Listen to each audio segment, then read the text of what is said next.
Remember how to do the thing? Yeah, you know how to do it. It's more like, do you remember how to do it? I mean, come on, man. I mean, You're not really. how old I are got you 5 again, kids. Of course, I know how to do it. Ryan? Nobody needed to know that. No. You gotta tickle their balls a little bit. Oh my! Oh, that was a bad transition. Oh, come on. my guy. No. He's just gonna play the intro. Watch. That's it. This is Richard Citrone, and you're watching. Oh, you didn't even play the Really? whole thing. Okay. This is Richard Citrone, and you're watching the 4Nerds. Soon to be 5Nerds. I wanted to whip it out.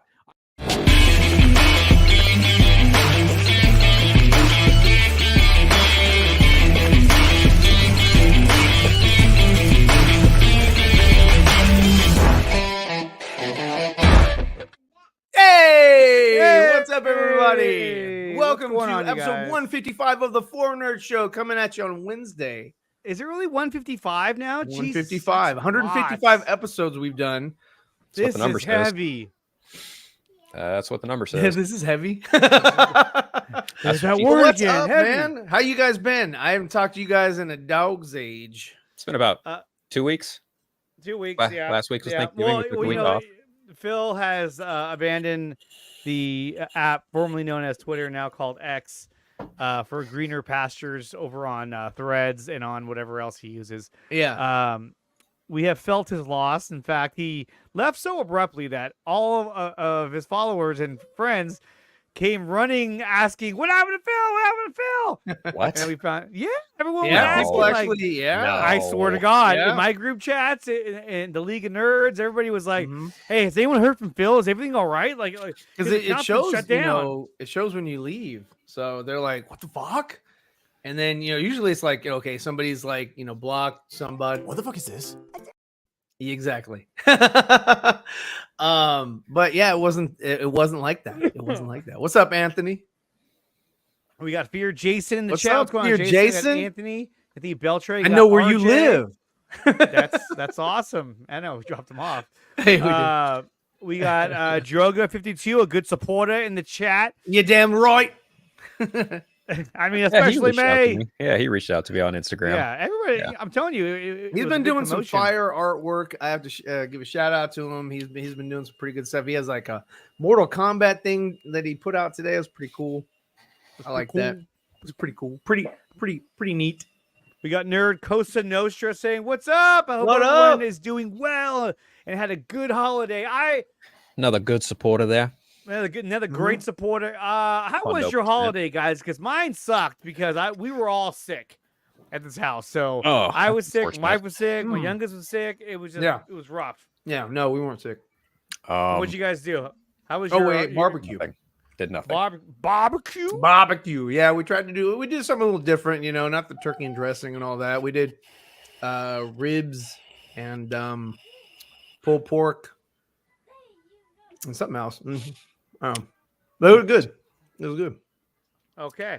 I mean, it's not about the food, yo. Very uneventful getting together. presentation of your Thanksgiving, but still.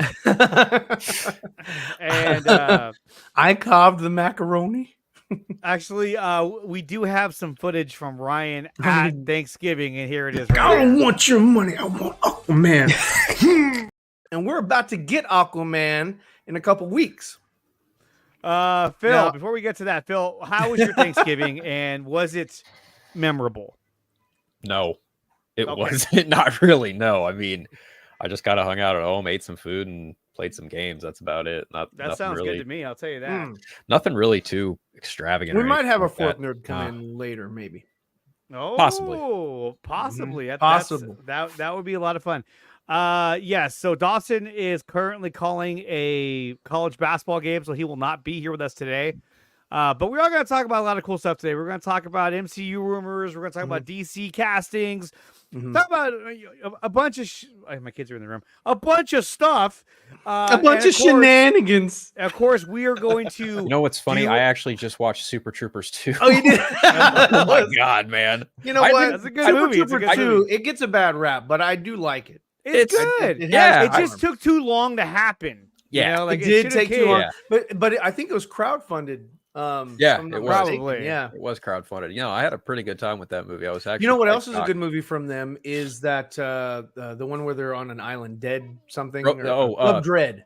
Dr- Club Dread. Club Dread. Yeah, that's a And great that one. was a good movie. If you like Bill Paxton, it's a good Yeah. movie. Bill to watch. Paxton is one of the great actors of our time. And Unfortunately, he has passed, but Mhm. still. there's also they did Slam and Salmon. They also did Yeah. Beer Fest. I'm still waiting on Mhm. Pod Fest. Fuck, I wish they'd make Pod Fest. That just sounds like a funny movie. But they did another. I said Slam and Salmon. There's They one. They, they actually, also did the Dukes of Hazzard. They did. You're right. Yeah, Yeah, they they did did that. And Yeah. they had one come out this year that I haven't watched called Quasi. So Haven't I'm a seen huge it. Broken Lizard guy. I like their movies. I Yeah, think yeah. they're Yeah. a fun troupe. And they, honestly, anything any of them else do, I'll watch. Who wants a without- mustache without ride? question. Well, guys, we got a bunch of articles and a bunch of news that we're going to go over. Let's go ahead and strike Before up we the do band. that, though, before we do that, What? can I just tell everyone why I left Twitter? Sure. Okay, so let's just Oh, hold on. Okay. why did Phil leave Twitter? That's the question, right? Bet you're all wondering, where the fuck did Phil go? Why is Phil gone? Where's Phil? Why isn't he on Twitter anymore? Well, here's the bottom line, everybody. Fuck Twitter. Fuck the platform formerly known as Twitter. I am done with that shit. I don't want to be on that shit anymore. I am sick and tired of the negativity. I am sick and tired of the mob mentalities. I am sick and tired of the discourse. I am sick and tired of scoopers running rampant with their bullshit. I'm just sick and tired of that fucked up application. And honestly, the last week has been nothing but graceful for me. I spend a lot more of my time now on Threads, and even then I limit my time on social media. I'm just so much more mentally at ease not being on that fucking cesspool of an application anymore. Fuck that. So guys, get your Done. pitchforks out. Go to Threads, find Phil, and let him give him a piece of your mind. Still at unfiltered. Same at. You know, Sci-Fi I'm not HQ, giving that what up. Sci-Fi HQ. Hey guys, remember to smash the like button and subscribe to the channel as well. It really but helps like, out. It really does. That it does. Phil is living his best life. I am living my best life. You're right. I am Yeah. indeed. I'm no longer on that fucked up cesspool of an application. I am finito. I'm done. No longer. I'm not going back. It ain't happening. Not anytime soon. Not ever. I'm just done. Absolutely done. I'm sick of just done. Done. Oh, here it is. Here it is.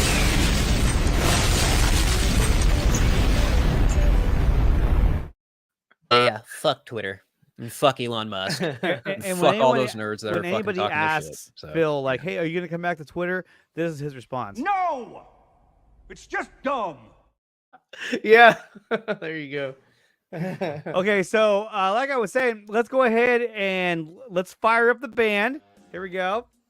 This Let's is do the this. StreamYard band. Oh, here we go. Now it's a show. Now it's a show. So let's go. So let's get in our first order of business. Let's say hi to the chat. What's going on, chat? Chat GPT. Chat GPT. Let's see. If everyone on Twitter moves to Threads, won't Threads just be as bad as Twitter? Well, see, here's the thing. In order to make a Threads account, you need an Instagram account. The people who are on Twitter refuse to make an Instagram account, so no, it won't be. And honestly, a lot of those avatar-facing fucking people on Twitter are probably too chicken shit to make an Instagram, so no, I doubt it. I highly Man, doubt it. shots They should fired. You should just stay there. Stay on Twitter. Phil is enjoying his pet kitten. Time better spent on being than being on Twitter. I agree. I would agree. Yes, I have a kitten. Thank you. It's we just thought you had a cat scratching post back there for shits and giggles. No, that's for my cat. I have a kitten that we're. Oh, you have a that I'm kitten as taking- well? Yeah, I'm Oh, taking care of a nice. kitten. I'm getting her shots next weekend so she can actually stay in the house. Yeah. Okay. So. Well, yeah. okay, hold on. Phil, you already have a question from the chat, Oh, which is do. right here from Sci-Fi HQ. He says, "Hey, Phil, who do you think would win in a space battle between the Rebel Alliance Navy from Star Wars or the UNSC Navy?" What's the UNSC? Is that Yeah, Halo? Uncircumcised Navy. There it is. I don't know what that is. I That's not don't- kosher. Fuck, I don't know. UNSC. What is that? Fuck if I know. United sure- South Carolina. No, I'm pretty sure it's from Halo. It's that army. Oh, okay. If it's Star Wars or Halo, I'm gonna kind of go with the Rebel Alliance. I don't. Yeah. Look, I love Halo. I do. I've played Halo up to Halo 4. So, like, RJ I'm would a say big the red UNSC, versus blue fan. But I would say that the Rebel Alliance would win because, for one, they have a Jedi in Luke Skywalker, depending on when exactly we're having this battle, and two, they have shields. While the other they guys fly don't. now. Yeah, I mean, anyone who's played any kind of X-wing fighter game knows that they all have shields. So I mean, like, the Rebel Halo Alliance. sucks. Okay, The Rebels have. It's not really a stalemate because I mean, sure, you got Spartan 117, Master Chief, and then on the other side of the coin, you got fucking Luke Skywalker, Han Solo, the Millennium Falcon. I'm just gonna kind of give it to Star Wars because that's just my preference. But if someone is under the impression that the Halo Navy wins, okay, that's fine. You're entitled to your opinion, I suppose. Okay, so let's go to. Oh shit, where did it go? Oh, I clicked away from it. I think that was dumb. There we go. Okay, so let's go to our first bit of news that struck. I think it was this week or recently, but I don't think we had a chance to talk about it because we didn't do a show last week. So let's jump into this right now. So Superman Legacy casted Tyler Gazondo as Jimmy Olsen. Now Ryan apparently thinks that this guy looks weird. I think he looks like Jimmy Olsen, a redheaded freckle kid. Goober. I don't know. I don't know. What has he been in? I don't know this guy. He's not relatively super well known actor. He's been in like a few streaming projects from what I remember reading from. Okay, so you're saying you'd rather have a known actor play Jimmy Olsen? No, that's not what I'm saying at all. I'm just saying. Not you, Ryan. I'm saying. Oh, okay. He's having such a hard time with this. No, I had no problem with they cast that one kid in the Superman Returns, and he was relatively unknown as well. But he was fine. Talking about Brandon Routh as Jimmy Olsen. Oh, I'm sorry. I thought we were talking about different characters. Sorry. Okay, no, but I mean that was fine. I don't know. He just seems like a goober, but he might do a good job. I don't know. I mean, Jimmy Olsen is a nerd, so he looks kind of nerdy to me. Maybe he'll grow on me. And Anthony Beltran, but can somebody stop and just look at the way that what's his name, Corn Sweat is bulking up and looking damn near identical to Henry Cavill when he bulked up for the role. What did you think was going to happen? He was going to go in as just like a skinny Superman, like, "Hey, what's up, guys?" No, of course he's going to. They did that with Tyler Hoechlin. No, Tyler Hoechlin wears a padded suit. Yeah. Well, yeah, he looks like the Michelin Man. And yet he still looks more jacked in his suit than Zachary Levi ever did as Shazam. He does, however. The other guy who wears the Michelin Man suit is what's his name? Anthony Starr, who plays Homelander. Yeah, but he pulls that one off fairly well because they don't make him super huge. Yeah, but he does not work out and get ripped. He's just himself. He wears a padded suit. But Tyler Hoechlin's suit is overly padded. I'm like, Jesus, come on, dude. Yeah. And then, well, what's funny is like when he's Clark and he's just wearing like a flannel shirt, it's like there's no muscles there. Yeah, I'm like, oh, so your muscles deflate? Disappear? Yeah. Like if you look at that dude from Smallville, when he was in that crossover episode or whatever, I mean, that motherfucker was jacked. And he was kind of big too, kind of heavy, but I mean, he was big. I was like, okay, you're filling that flannel out.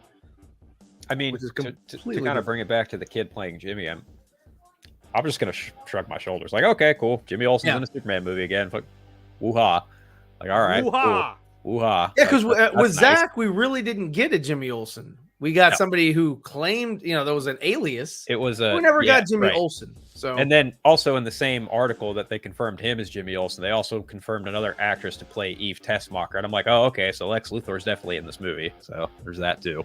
Yeah, and that's kind of weird because what's her name? In this movie. She was sort of what's her name? Well, it's actually important to remember that Parker Posey. There we go, Sarah Cimpio. Yeah, she's officially been cast as Eve Tessmacher. So yeah, they got confirmed by Gunn himself. The reason Nicholas Hoult has not been outright confirmed by James Gunn is because it's important to remember that Holt's status in regards to the situation is still in talks. He has not signed on the dotted line to be Lex Luthor. Right. I think it's more of those things where he's agreed in principle, like, yes, I will play the role, but it hasn't been fully detailed. Realize. The contract probably Realize. isn't all said Yeah. and done. No one's dotted all the I's and T's. Exactly. That's my guess. Let me see. Where is the other Did we go one? over that? Did that happen 2 weeks ago? What? That casting, the Nicholas Holt We casting. didn't Okay. get a chance to get over that. Or I go mean- over that rather. Get over Oh, that. we didn't have a chance to get over it. I can't get Well, over it. I'm Oh, so but upset. we can now. So Nicholas Holt is Lex Maybe. Luthor. Maybe. Potentially, possibly, probably.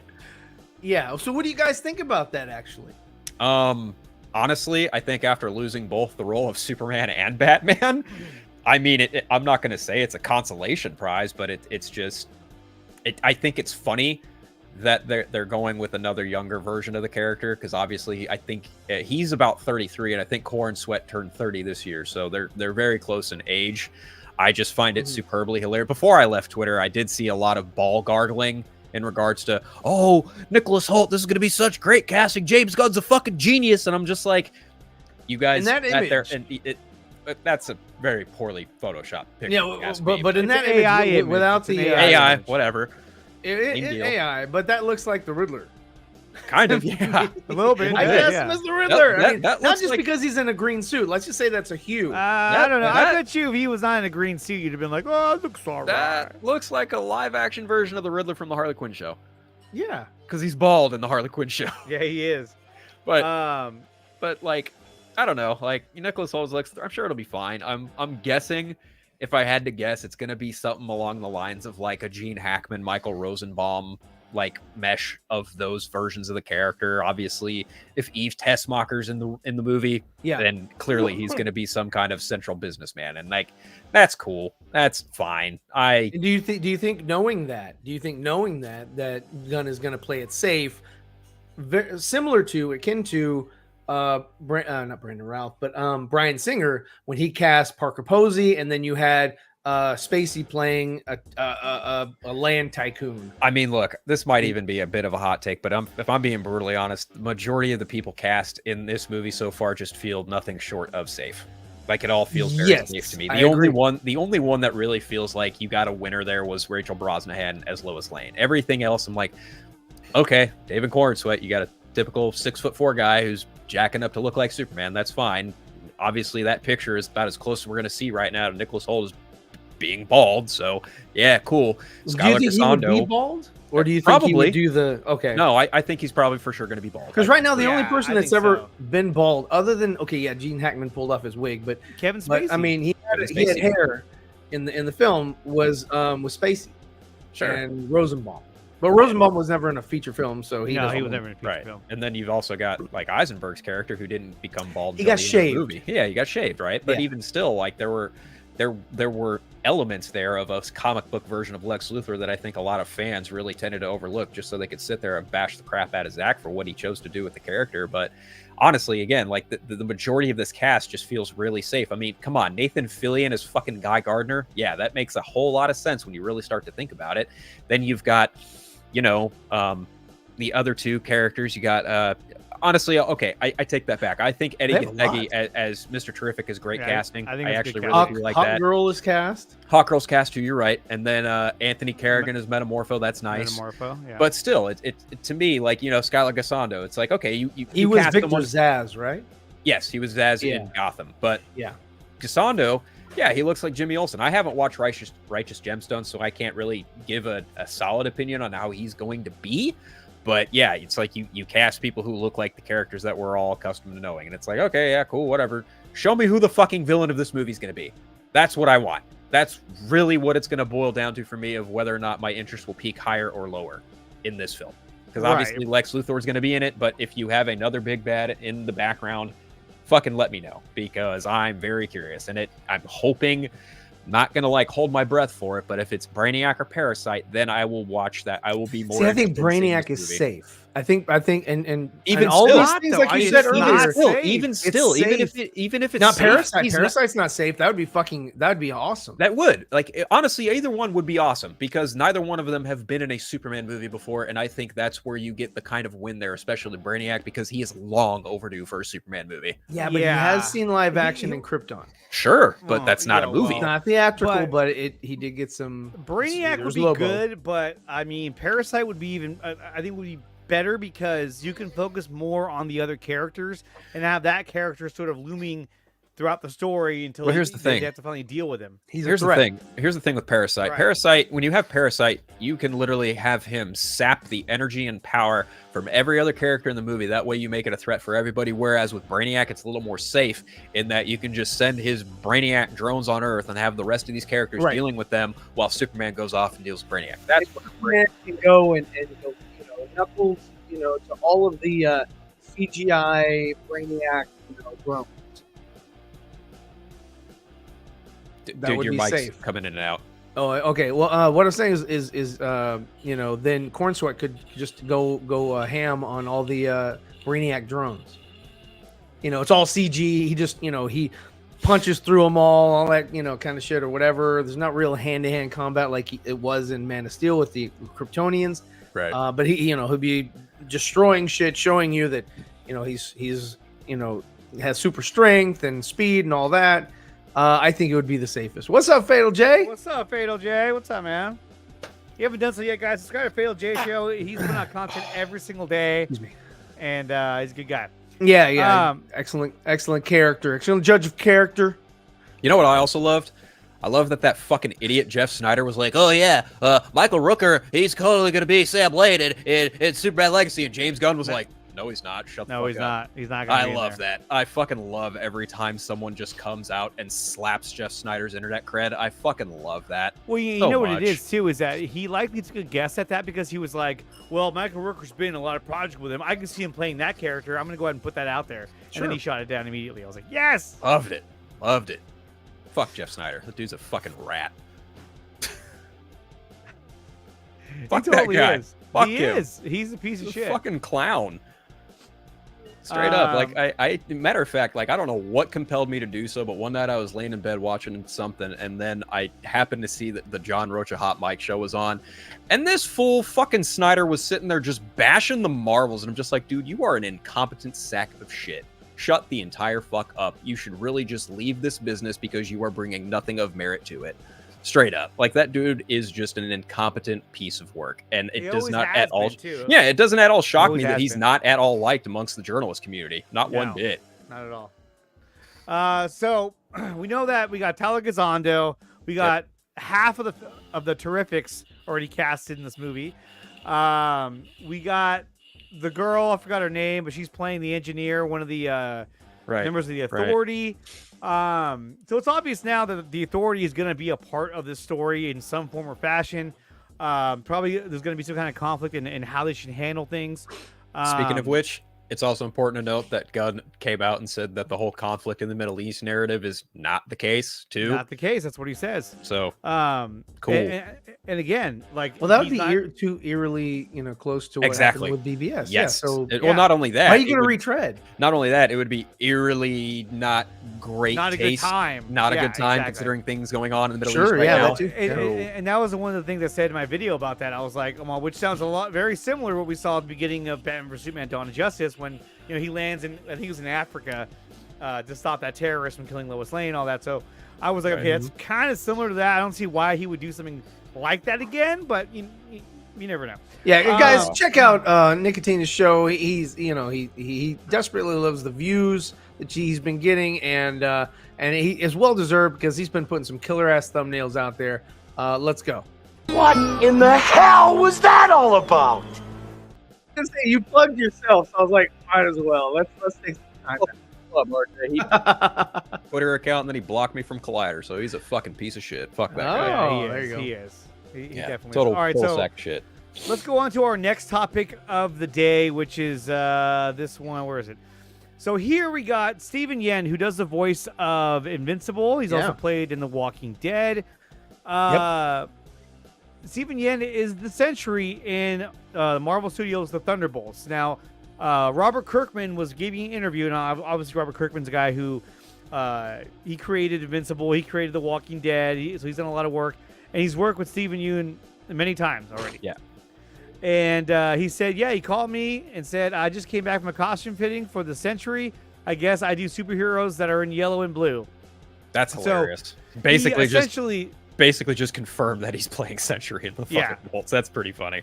and I think that's pretty cool. Now, I forgot the character's actual name, the Sentry's actual name, but essentially, it's kind of an interesting story because you got, if in fact he is, the main antagonist in the Thunderbolts. I mean, you're looking at a character who his origin was that he breaks into a facility and then takes this super soldier serum that they're trying to recreate, because of Captain America and all that.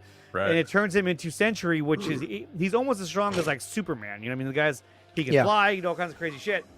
But there was some news out there, and I don't know if it's true or not, but it talked about the Void, and if the villain is the Void, which is essentially It's the other Sentry, is what it is. It's like a split personality type deal. Right, going on with exactly. Sentry. It's like his inner demons take over, and Well, like he has two personalities in one person. Yes. Okay. yeah. Pretty much it, Okay. from what I recall. Yeah. And so if that's the case, then we're going to have essentially the Thunderbolts going up against the Sentry trying to stop him. And now where the Avengers and everybody else is at, I'm not sure. Probably because the main Avengers team doesn't really even know each other, so they're going to be like, what? Well, that's just it. Like, who are the Avengers post Endgame? That's Nobody knows. No one knows because they haven't been forged. They haven't been, there hasn't been a new team to be called upon. So at this Right. point, Well, I mean, the only thing that we've seen in any kind of capacity that is an Avengers is at the end of Shang-Chi. sure, They go with Wong and they talk to Bruce Banner and Captain Marvel right. about the Bengals, and so that was the only time you got to see like any kind of resemblance of an Avengers team. So, but I think Phil's right in the sense that they're going to kind of play off that narrative of we don't really have an Avengers team. So Thunderbolt Ross is going to put together his team, which just feels a lot like their version of The Suicide Squad. the Suicide Squad. Exactly. Oh yeah, there you go. And I then mean, they have to look at take how on the many Sentry. super soldiers are in that team, right? Like you have Red Yeah. Guardian, you have Winter Soldier, Yep. you have there's another one, Taskmaster. I guess you could argue Taskmaster. is kind of a super soldier. What's her name? Romanoff's sister. Right, but she's not technically a super soldier, and I guess Ghost too. But there's also one other. Oh, fucking Russell Wyatt, John Walker. He's in it too. Yeah, So yeah, more or less just a bunch of super soldiers. it is. cool. And I think the movie has a good chance to. Oh, there you go. Robert Reynolds. Thank you, Anthony Beltray. Well, Droga said it too, but I think he just copy and pasted. Actually, yeah. Droga got it out first. Yeah, I know. I'll tell you. I think he just copy and pasted the answer. Robert Reynolds is the name of the Sentry. That's his true name. And really, what's funny about his character is that he's a junkie. He's a drug addict who breaks into there because he's trying to steal some shit or get high off something, Yeah. and then he ends up taking the super soldier serum and becomes the Sentry. So one of the interesting things about this is that thank you, Ryan, for lending me that I just name. wanted to clarify. Thank you. One of the interesting and Phil as well. Thank you, Phil. Oh, wait. That's a different guy. yeah, I did. That's a Robert. That's Double B, Robert. double B. Double B. Robert. Robert Reynolds. Son of Burt Reynolds. So Yes. what I find interesting too is that the Sentry ends up becoming one of the members of the new Avengers, and so I think that after this movie, you'll start to get hints at them reassembling their version of the Avengers. But then again, when you look at members of the new Avengers, that consisted of it has consisted of like Wolverine, Spider-Man, With Loki, right? and a bunch of Or characters those that New don't. Avengers or Young Avengers? New Avengers. New Young Avengers is Young Avengers. I think isn't the guy or the kid that played Kid Yoki isn't he like old as shit now? They haven't talked about that since Loki season Since 1. the What are you Loki talking season Yeah. one. about? Yeah. Well, the They're big like, we rumor- don't know where we're going with this. Yeah. The big rumor is- Daredevil's another one. What's up, hold Hunter on. Iggy? What's the rumor? The big rumor is that Loki, or a version of Loki known as Loki Prime, may very well assemble like a team of multiversal Avengers to take down whatever happens in Secret Wars. Because Kevin Feige's now in charge of Marvel Comics too, and people are theorizing that since he kind of, directs them of what stories to maybe write or not write, is in essence planting seeds for what they could do in the MCU. So, just a thought, just a theory. I think the whole new Avengers thing is going to be basically the team they put together to fight all the Kangs and I want Secret to see, Wars. the young Avengers are going against the new Avengers. Let's go. Yeah, Civil War 2. Yeah. Yeah, you guys know how Civil War 2 opens up? Rhodey dies. Like, Rhodey gets a fucking full-on blast through the chest. And But dies. is it Rhodey? Yes. Or is it a scroll? Well, sure. Right. That's the fucking Or is question it now, it Furiosa? Because Furiosa trailer is coming tomorrow. The first that's peek neat. at Is that the trailer. from Mad Max? Oh, there you go. Yeah. Yeah. So pretty cool Cool. stuff. I thought they gave up on that. Okay. Oh, no. Yeah. Oh, no. You don't tell George Miller no. Exactly. And Actually, to be they honest, did with Justice League Mortal. Oh God, Ryan. That's a whole... that is a whole different conversation. Somebody told him But no. going back to Furiosa, I mean, the first one they did, or I shouldn't say the first one, the most recent one that he did, Fury Road, I absolutely love that movie. It's Great so movie. fucking amazing. I was like, oh my God. Hey, your Pretty kids phenomenal. Pretty fucking The phenomenal. scene in which they're driving, through the desert, and they got the guy playing the guitar, and when I watched that scene, I was like, wow, this is impressive. Like, this is unbelievable. You know what's what they funny about pulled that? off. You want to see a bald Nicholas Hoult, watch that movie. There you go. Yeah, he's in that movie. He is. 4 day for a drive. Something like that. I don't remember what he says exactly, but yeah, he says something like that. But it's pretty cool, though. I'm going to be Lex Luthor. It's a That good was movie. a poor impression. Yeah. Well, he's Small, getting mad because please. he's never seen Fury Road. That's why. Oh yeah, Oh, yeah. I've really? never You haven't seen seen it. Fury Road? Yeah, I've Wow. seen it. He doesn't like. I did not like fucking what's his name from it. Who? The guy that replaced Mel Gibson. What's his? You don't like Tom Hardy? I didn't like him in Hardy that was role. amazing. Wow. Okay. Tom Hardy was in the better role that I liked. Tom Hardy in was with that other movie with Shia LaBeouf where he played the older brother. Lawless. I thought, Lawless. I thought he Lawless did is a great great. job in that movie. Ryan's like the movie I actually like Tom Hardy in was have you heard of The Dark Knight Rises? Like, No, I like that is movie. that is a no. I like that movie. I like was Tom Hardy in born in that the movie. dark. What? I'm sorry. What was that? Batman? Did you get that? You're just a group of psychopaths. You're a gang of psychopaths. Yeah. And I'm then sorry, but it's he's like, okay, I'm a you've got I'm a trained one that has a ninja, speech but impediment, I the just other one throw has a lisp. haymakers. You know what I mean? But I'm a trained ninja. It's like, come on, man. You don't even kick. I almost want I don't get it. Dark Knight Rises in Braille. That's What the fuck? What the fuck? Thanos blew Rhodey's back out. That's There right. it is. It was Thanos. You're correct there. It was. So, Totally blew his back and out. Integrity agrees with us. He says Lawless was good. yes, very good movie. Very good movie. Indubitably. I like Tom Hardy he's a good. I like him in Venom more than I Fucking liked him Jason in, Clarke's great in that movie too. Yeah, He's great. Fucking Mhm. Gary Oldman's phenomenal in that movie. yeah. Gary he Oldman's played- phenomenal in anything he does. That's I mean, fair. That's fair. You're right. Gary Yeah. Oldman is one of the actors that's on that list of whatever he's in, he always makes it better. Yep. Yeah. Like him, Alfred Molina. He's the only reason why like Stanley Dracula was Tucci. actually good. Yeah. Liam Neeson. Yeah. Liam Neeson's on that list too. I would say. Liam Neeson. What's the guy? He The recently passed fucking away, too. Air Force One. Like it Oh. was better. because Harrison of him. Ford. Harrison Element. Ford. Yeah. The Fifth Fifth Element. Element. You know. Yeah. All right.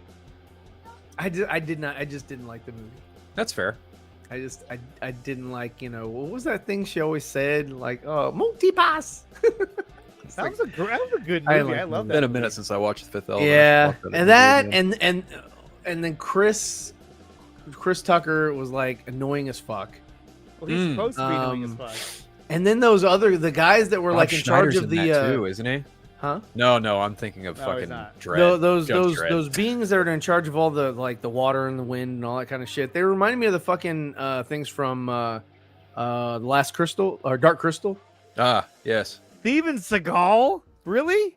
Stevens, he was in that movie and he died. That's the best part of the movie was when he died.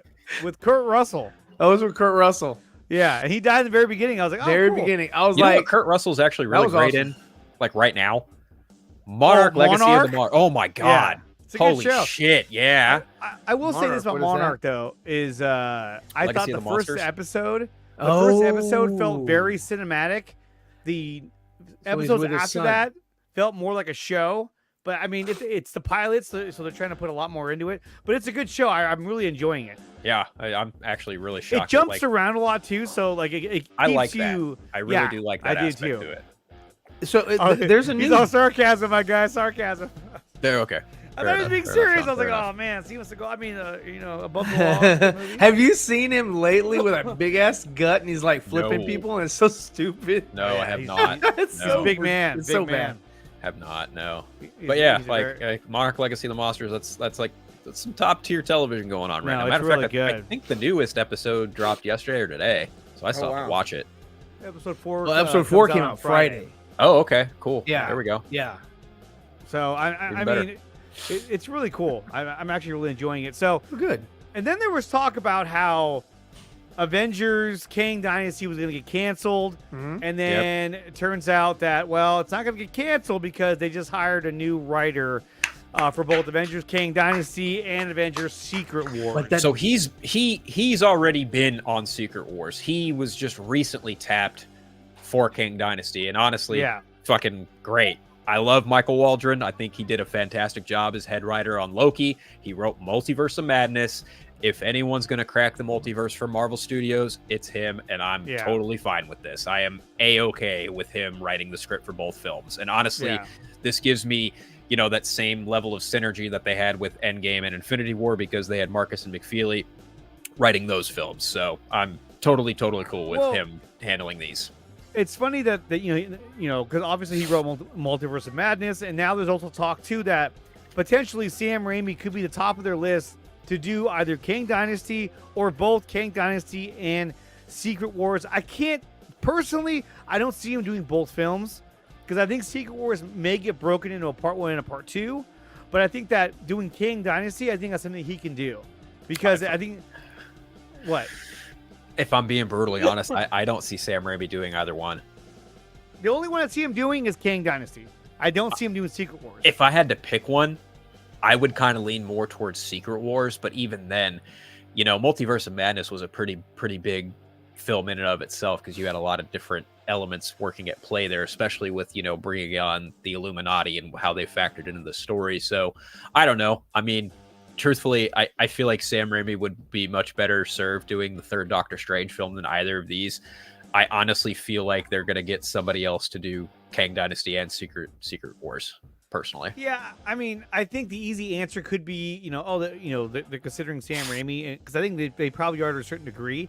The only reason why I think he would do better at Kang Dynasty is because if you have the Kang Dynasty attacking the multiverse, then you can literally have Kangs popping up everywhere. You know what I mean? So here they're on the run, and another Kang pops out. So you can kind of like introduce that kind of horror element where they're actually so outnumbered that they're running from these Kangs. Until of course they reassemble their team and have to take them all on, which I think is gonna be really cool. So we'll see about that. But from the looks of it, it looks like Kang Dynasty isn't going anywhere. I mean, look, they invested 2 years into the character of Kang, and I think the biggest problem is that because of COVID and because of too many Disney Plus shows, you kind of lost that connectivity that you had with the fans. In previous phases, the fans were always aware of what's happening in the MCU storylines. I think right now, the general audience has kind of lost touch with what's going on in the overall storyline. Because if you look at a lot of the stuff in Phase 4, a lot of their post-credit sequences don't really amount to much going into Phase 5. I mean, even looking at something like Secret Invasion, that doesn't even equate to something possibly relatable like the Marvels. It's just a total discombobulation of what they're trying to accomplish. It's and it's sloppy. It is kind of sloppy. And honestly, I feel like they would have been better served had they capped off Phase 4 with like an Avengers movie. Like if they had done something smaller scale with the Avengers, not necessarily leading right into Kang, but literally like you have your new team, call it the new Avengers, and you do a smaller villain, but you still kind of lay the seeds for Kang in some respect. Like so it's they're tough. it's sort of like it's so discombobulated in that it's not really world building anymore. And they're not really structuring everything to where like all lines or all ties lead to this or that or whatever, for people to like be able to connect these these different things and say, okay, I know cumulatively on a a grander scale, a high level, I know where we're headed, I know where we're going. Yeah, you've got Kang Dynasty and Secret Wars, but that's lazy if that's the way that you need to give your audience or your fan base to know where you're going. Sure. Like people should know that that's kind of where you're headed, just based off the shit that they've seen. Yeah, it's funny because I it's actually lazy. just rewatched Quantumania the other night because I was just like, well, Oh, I'm sorry. I haven't seen it since the theaters. I was like, let me check it out again. So, and to be honest, all of the Jonathan Major stuff was the best part of the movie. Oh yeah. Everything else without was question, just like yeah. whatever. I was just like, okay, what, that's not all that great. But everything that had him in it, I was like, I actually enjoyed it. I was like, all right, this is actually good. Well, like the whole movie is literally subservient to Kang so much so that like the movie opens up with Janet Van Dyne in the fucking quantum realm meeting Kang the fucking Conqueror, and literally the whole movie is predicated on why this guy is such a fucking threat in the quantum realm, but it doesn't really necessarily establish him as a threat to the multiverse, because you get that big Council of Kangs bit at the end, and it's like, okay, yeah, this is nice, but the version we saw was literally only a threat contained to the quantum realm, and it's like it would have been, I really wish they would have kept the original ending with like Scott and Hope being stuck in the quantum realm, and maybe not necessarily killing that version of Kang, but like seeing him get jumped to somewhere else in the multiverse. That way he can hatch and scheme something going forward. But obviously they had other intentions in mind. So, well, because I thought for a minute that they were going to get stuck in the quantum realm, and that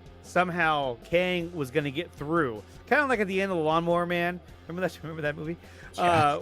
When Job ends up like freeing himself from the computer and he gets out into the world. Mm-hmm. I thought we were gonna have a scene like that where he does something and he ends up escaping. You're like, oh crap, he got away. And so I thought that he would then find where the Council of Kangs has been, hiding out, and then he would kill, what's his name, Ramatut, and the other guys who were leading them, and then proclaim himself as the leader of the Kang Dynasty. But he ended up dying at the end, which I was like, oh wow, you killed him off. That version of him. That was a bit of a shock, yeah. Yeah, because I was like, if there's any Kang that people are familiar with, it's Kang the Conqueror. But they killed him off. I was like, oh, okay, so that's interesting. So we'll see what they do with that. I don't know. But they have a writer, and they're moving forward with that. What were you going to say? Yeah. That was it? Nothing. I don't have anything to say. I'm just game for Michael Waldron sticking around and handling those two films. I'm totally fine with that. I think he's a great writer. Yeah, definitely. Okay, so let's move on to our main topic. And in fact, if we're going to do that, we got to do this breaking news. And here it is, you guys. The big article from The Hollywood Reporter. Zack Snyder's next cut, no capes allowed. I mean, already right there, you're like, so he's doing The Incredibles. Nah. I mean, that's kind of a weird headline because Cora has like a hooded cape. So well, I know, but it's like a poncho. They've never seen Rebel Moon. Not yet. They're not ready for it.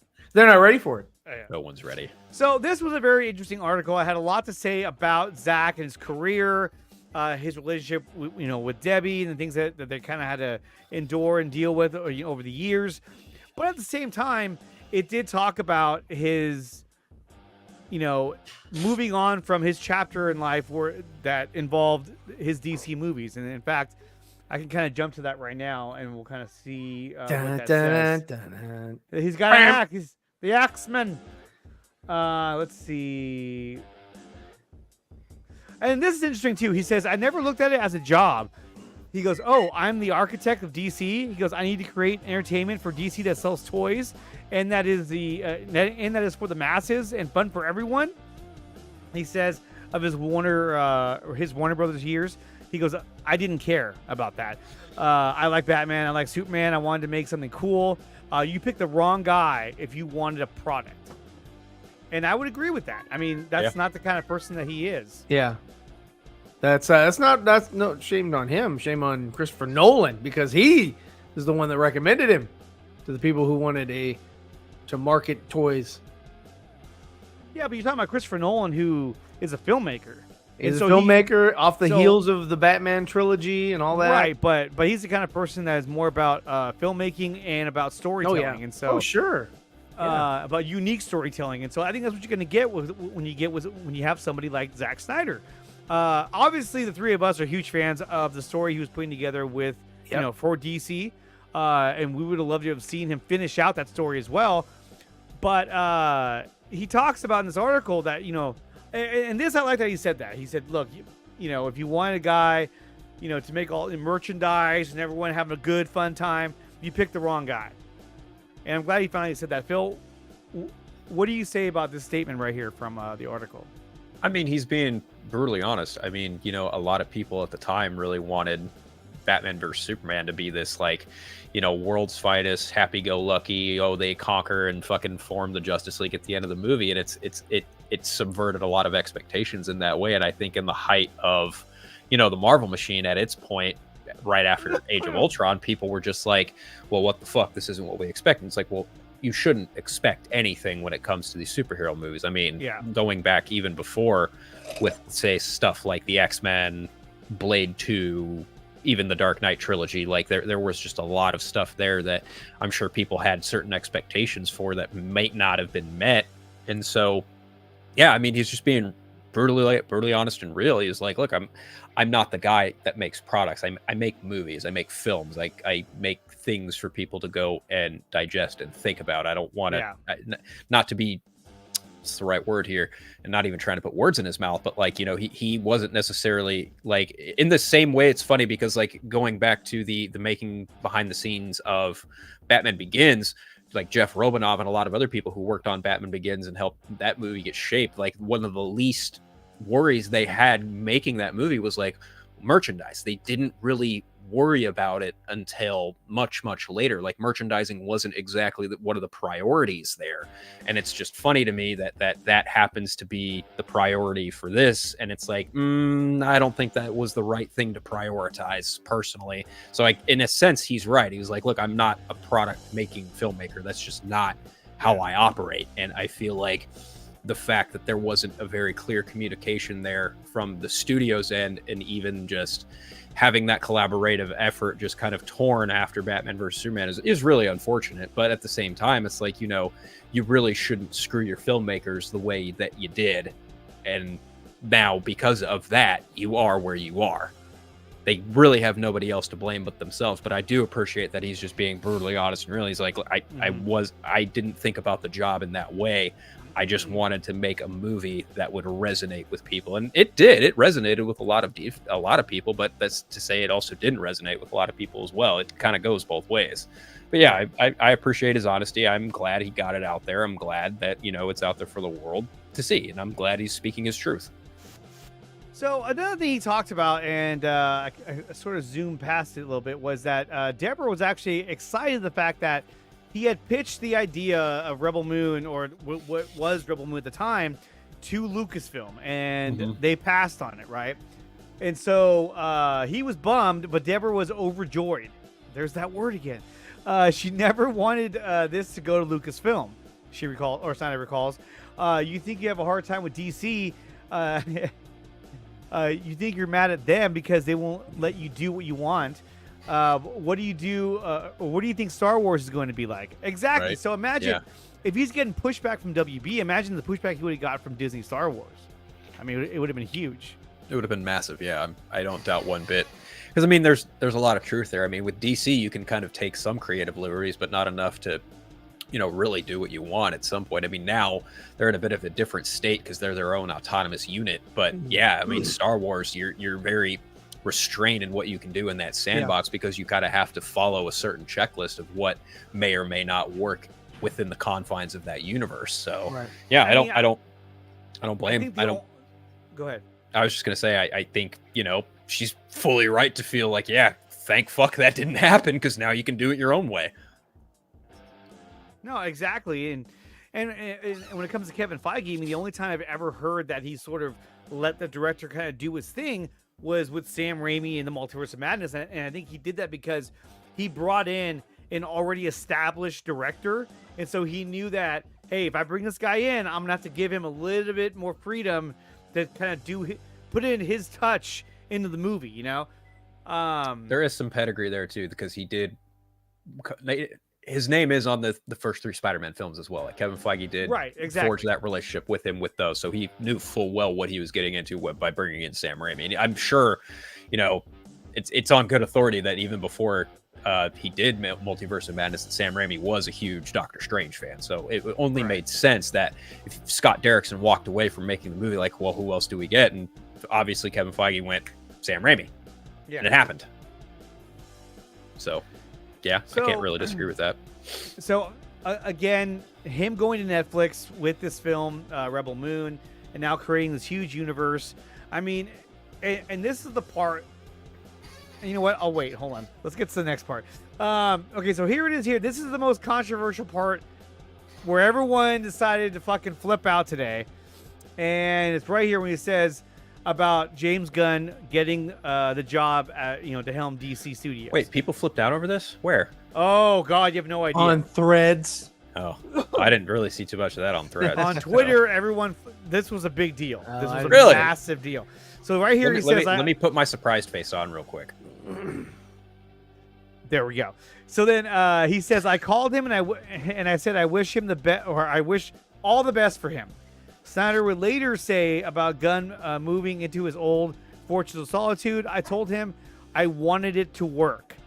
So this goes back to the statement that Gunn made when he said, yeah, I spoke to him on the phone, he wished me luck or whatever, and, we moved on. He didn't seem interested at the time, because, that wasn't what he was talking about, but he did call him, in fact, and tell him, hey, I wish the best for you, and let's move on. Now, if we can put to end all this bullshit about, he never called him, it's a fucking lie. Well, Zack said it himself that he called him. So it's kind of like, dude, we can stop with that bullshit now. I mean, it's like trying to stir up drama to get James Gunn removed or whatever. Like that's the worst thing you can possibly do right now. It's so stupid. And this was such a big deal. It was such a big deal today on Twitter. Everyone was fucking calling everybody out. Even I got in the mix of it, and I was like, hey, whoever claimed that James Gunn was lying about this phone call, this conversation, owes him an apology. And some people were like, I'm never going to apologize for him. And that's why I left Twitter, everybody. People dying, not dying, but crying and it was nuts. It was absolutely nuts. Ryan, what do you think about the fact that Zack Snyder actually called him to wish him luck? Well, he said he did that last year. Yeah. Yeah. Did you think he was lying? No, I never thought that he was lying. I mean, guys, these directors, they hang out at they have hangout parties and shit, and they fucking when they go to each other's premieres and shit, they fucking rub elbows. They show each other fucking rough cuts and shit of their movies. I mean, these guys fucking they rub elbows. They do this shit in this article, it even says that Zack, Denis Villeneuve, Todd Phillips, and I think someone else were invited to go see Nolan's early screening of Oppenheimer. So yeah. I mean, Denis Villeneuve was there. Yeah. So they sort of have they have their own little association or whatever where they just hang out and they talk about films. They talk about what's going on or whatever. And no shit, I mean, it's a fucking job at the end of the day, dude. Like, Zack had a job, and now James Gunn has a job. They have jobs. This isn't their life. And the thing is that, like, a lot of people on, that hang out on these social media platforms and shit that get all nuts and act stupid, is like, it's sort of, they have this us versus them mentality, which is like, there is no us versus them. Right. They always want to have that. It's like, it's kind of like, Nickatina, you like sports and shit, so Yeah. when you're watching the Niners versus whoever, I don't give a fuck team, you're like, it's us versus them. It's like, dude, these fucking players at the end of the day, they go fucking drink, they hang out, they, there's no animosity, I mean, if there's a couple players that don't like each other because they, maybe one of them hit too hard or whatever, they didn't run the play right or some shit like that, that could always happen. Same thing in the realm of directors and actors and all kinds of shit. I can't work with this person again or whatever.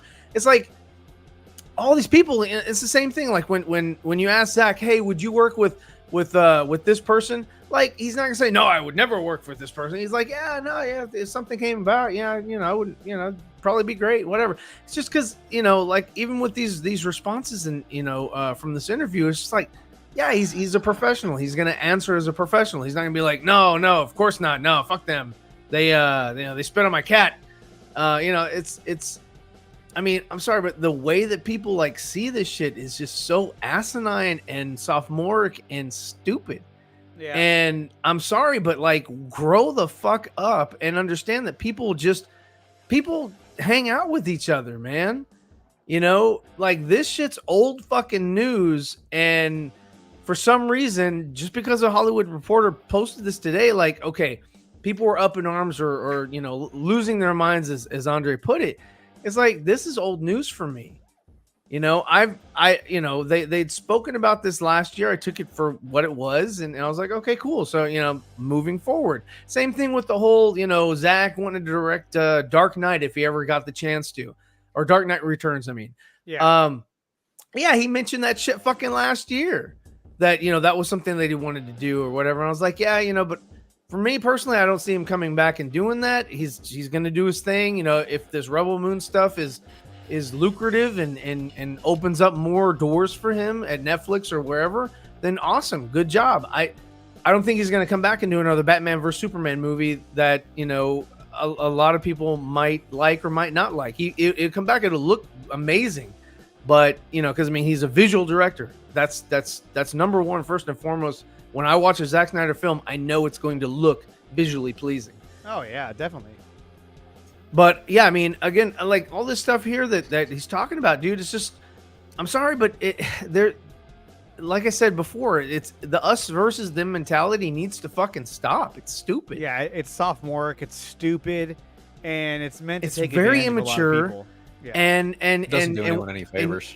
It's breeding like more people to think that way, and then you've got this whole group of people that have this paradigm that has been built in such a short freaking time, and they're facilitated by these numbskulls online that are like, yeah, we need to rally, we need to write letters, we need to to have a bake sale, all kinds of shit like that. It's like, Bake sale. it's fucking stupid, man. Like, yeah, dude. I mean, look, I'm talking a little extreme, but it's like, dude, seriously, wake the fuck up, man. Quit buying into this shit. Quit fucking eating this shit and consuming it, and then fucking, going along with it. It's like, they come along and they're like, hey, simpleton.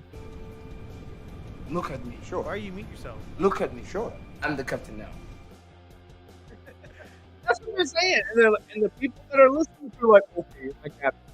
Oh, captain, my captain. It's like, get the fuck out of here, man. That's what I Captain, think my about captain. this. That's what I think about this on a basic level. It's like, dude, Zack is doing his thing. He's a director. James is a director. They know each other. They're buddies, as he put it last fucking year. We're buddies. He's a buddy. Like, I fucking bring that shit up all the damn time because that's what the fuck it is, man.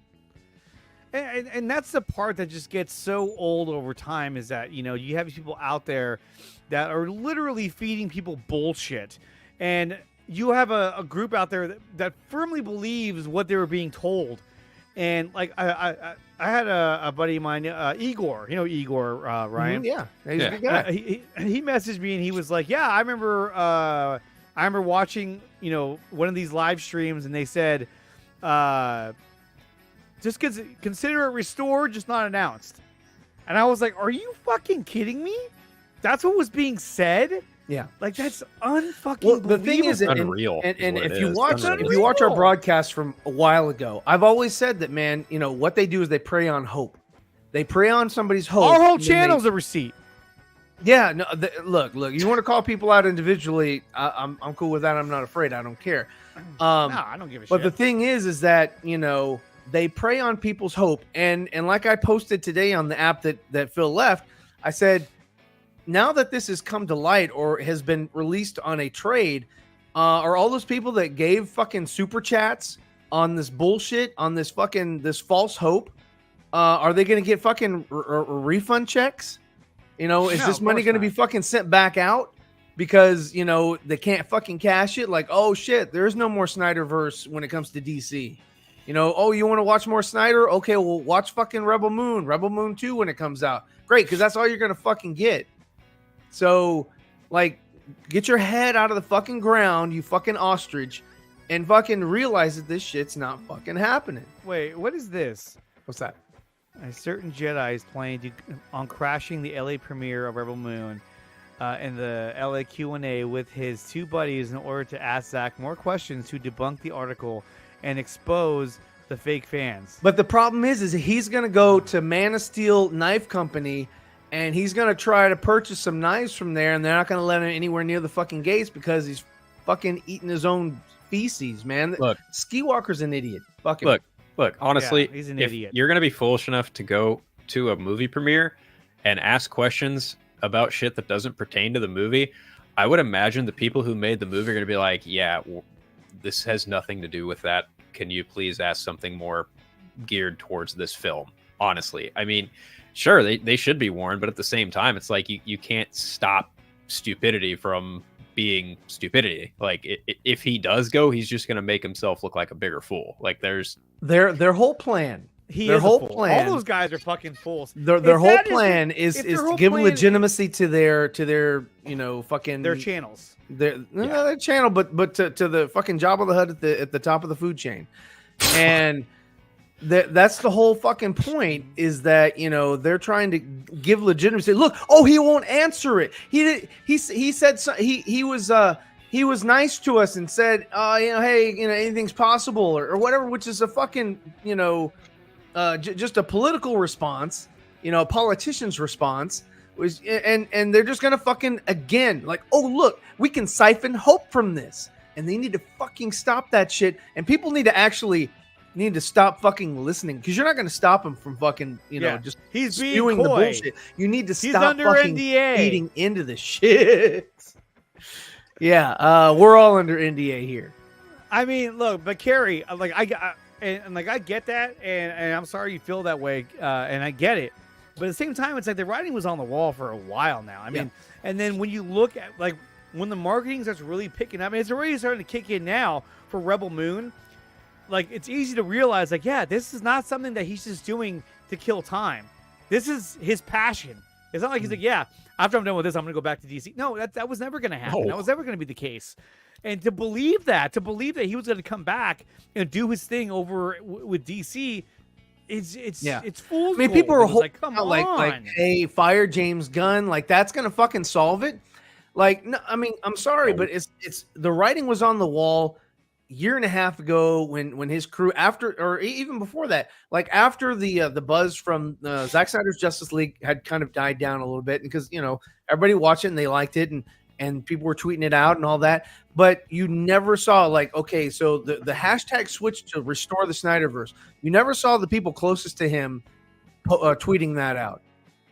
And that was a very big red flag for me, because those people actually went to his house and hung out with him. And I was like, oh, okay, well, if they're not doing it, then There's I a reason why. and I now know that that hashtag is more of a hope hashtag created by the fans. Yeah, the reset the release the Snyder Cut was a hope, but it was a hope from something that was actually filmed and tangible, and something that you could actually edit and complete, in which he did. But restore the Snyderverse is, oh, there's red tape. Oh, there's fucking meetings. Oh, there's all kinds of shit that has to happen. Oh, there's contracts. Oh, look, they fucking announced Henry Cavill and then fucking told his ass to get the fuck off. And you know, I mean, and you think that they're gonna come back and shit after that, dude? I mean, the whole Ezra thing, he's never gonna fucking play the Flash again. The only person that's still gonna continue being a DC, you know, character or whatever is fucking Jason Momoa as fucking Lobo. You know, I doubt you'll ever see fucking Gal Gadot again. You're definitely not seeing fucking Henry Cavill come back. And Ben Affleck, he's fucking out. He's Ben done. Affleck has said on more than one occasion that he's done playing been Batman. fucking done, he's dude. been done. He's been done. And everybody's At and full if you circle, don't have he wanted nothing to do with any kind of Deathstroke Batman movie questions. He was just like, exactly. And these two guys were witness to that shit. Yeah, we were there. They saw it. They heard it. They understand. Phil was there all 3 days. Phil was there. Phil was there before anyone was there. Actually, the crew I went up with, we were actually the last ones to arrive at the B&B. But last. sure, okay. we were there. Broke into the art We were center. there all 3 days. So You were there all 3 days. I was there all 3 days. But he broke in. He got away with it. No, but I mean, like the statement right here, Ryan. Why don't you go ahead and read the statement? Because this is what we're talking about. This is the absolute ludicrousy that people will Look, do. these are mental gymnastics, and I'm sorry, but it's done by the Special Olympics of mental gymnastics. Yeah. And so Damn. it says, well, their claim now is that the article is outdated and the interview was done months ago, and that Full Circle is the most current answer he's given. And those two fucking fools were sitting on the fucking sidelines at Full Circle and didn't ask a damn question. And I mean, you guys saw them. You guys want some insight on some of their shenanigans from Full Circle? I'll give you some, right okay? ahead.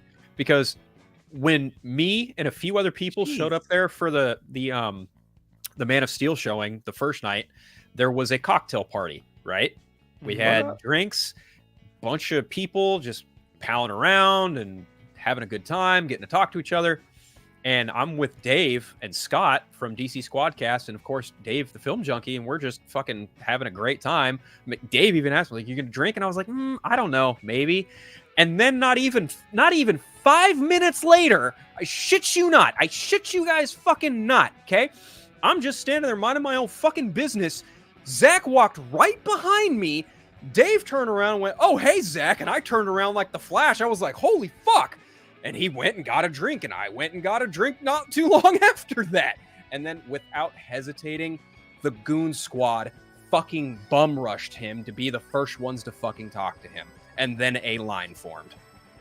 Yeah, and they're the only ones who were live with their phone out. They were, and that's because they're there for clout. They're not there for like admiration or actually give a shit about. And it was movies just so or anything like that. Fucking, they want the fucking super chats. It was gross. That they're not going to refund you. It was superbly gross on so many levels that they literally, on more than one occasion, those deliberate fools robbed people of legitimate questions that could have been answered in favor of their clout chasing nonsense. And that's the shit that really kind of bugged me the most.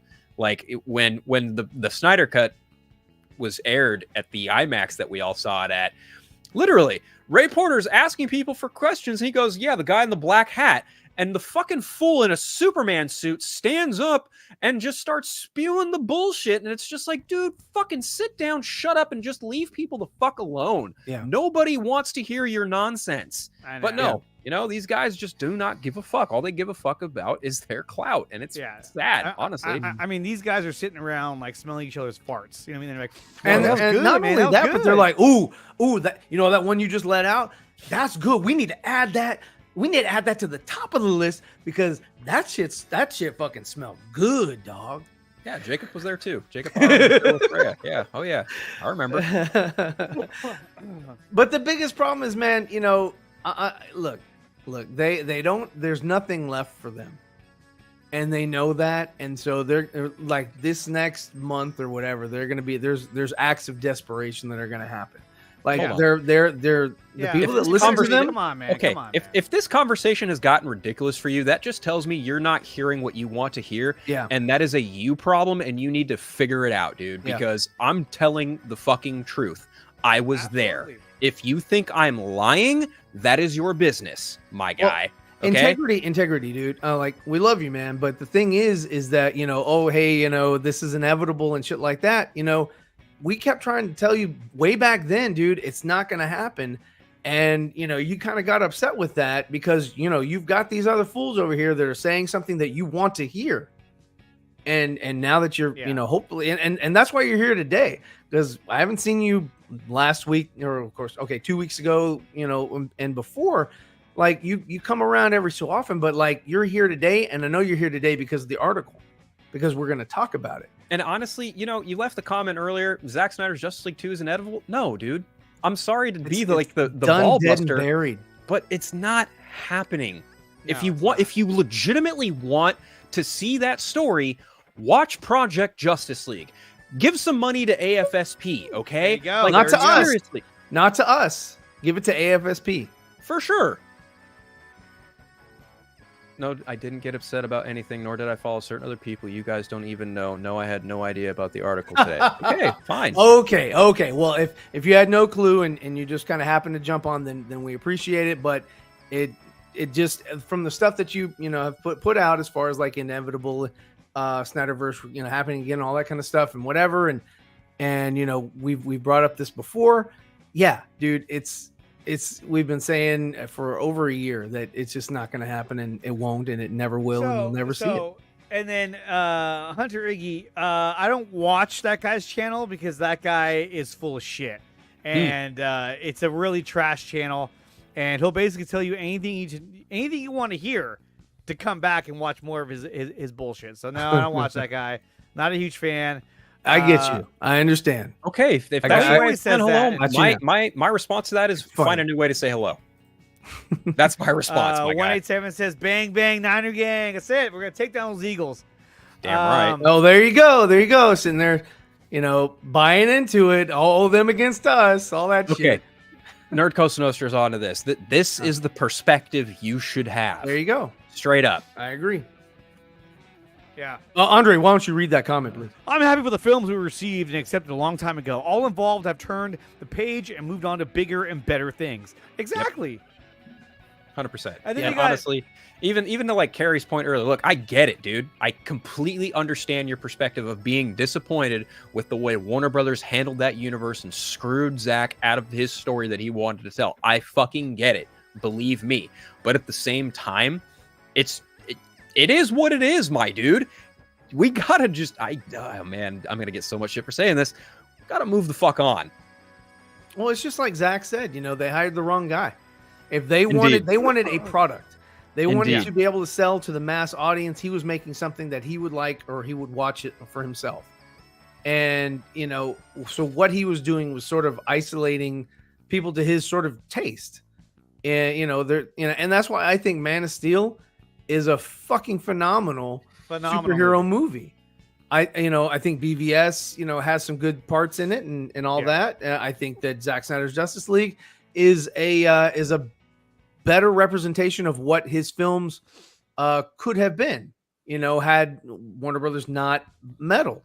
Are there flaws in that movie as well? Yeah, there's some things that I don't agree with, but overall, it was enjoyable. Overall, I was entertained by all three films. And yeah, hey, and they tried to tell, even Warner Brothers tried to tell, hey, here's Zack Snyder's trilogy, or the Justice League trilogy. They were selling that as a fucking pack on Amazon. Right. Dawson was the first to buy it. And so everybody's been trying to tell everyone like, yo, this is it. This is done. We're, everybody's moving on.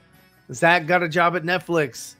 He's, the whole point. Nobody of Full contacted Circle, Zack after fucking Zack, the Justice League movie came out. He even said Circle that. was He even made fucking said as that. a way to rejoice over the films that were made, and the fact that he even says in the article, he goes, "This movie has no business existing right now," and it does because of what we did as a fandom. Yeah. But unfortunately, that's not good enough for some people, and I get where some of that comes from, but still, it's a little ridiculous. Now, It's ridiculous.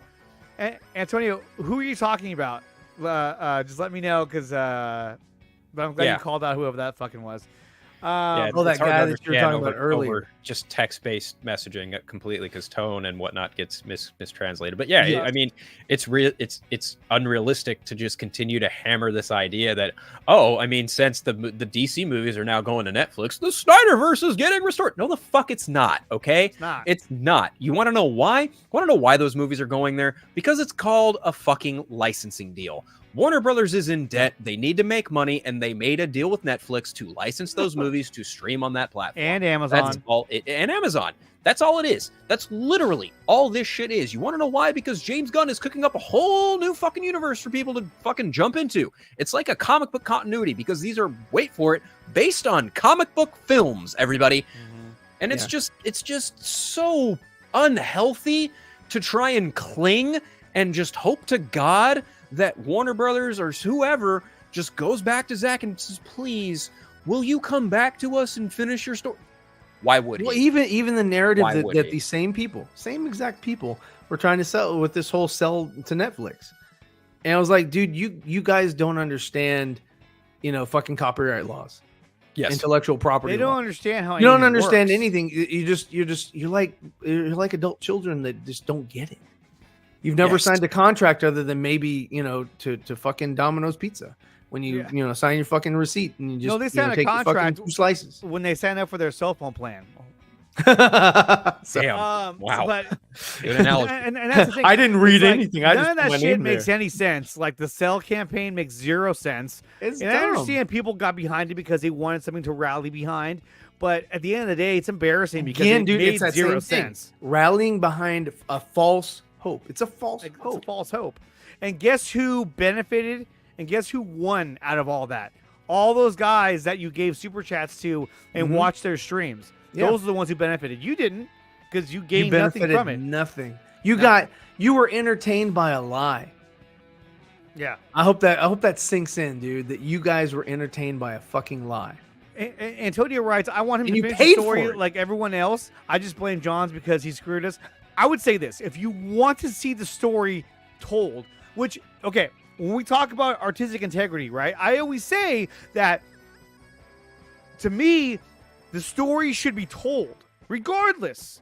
And so if we got that in a graphic novel form, that would be the best way to tell the story in its current form.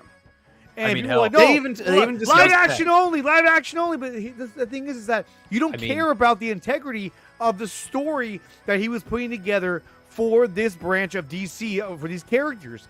If you did, then you'd be pushing for a graphic novel or animation, Okay. what have you.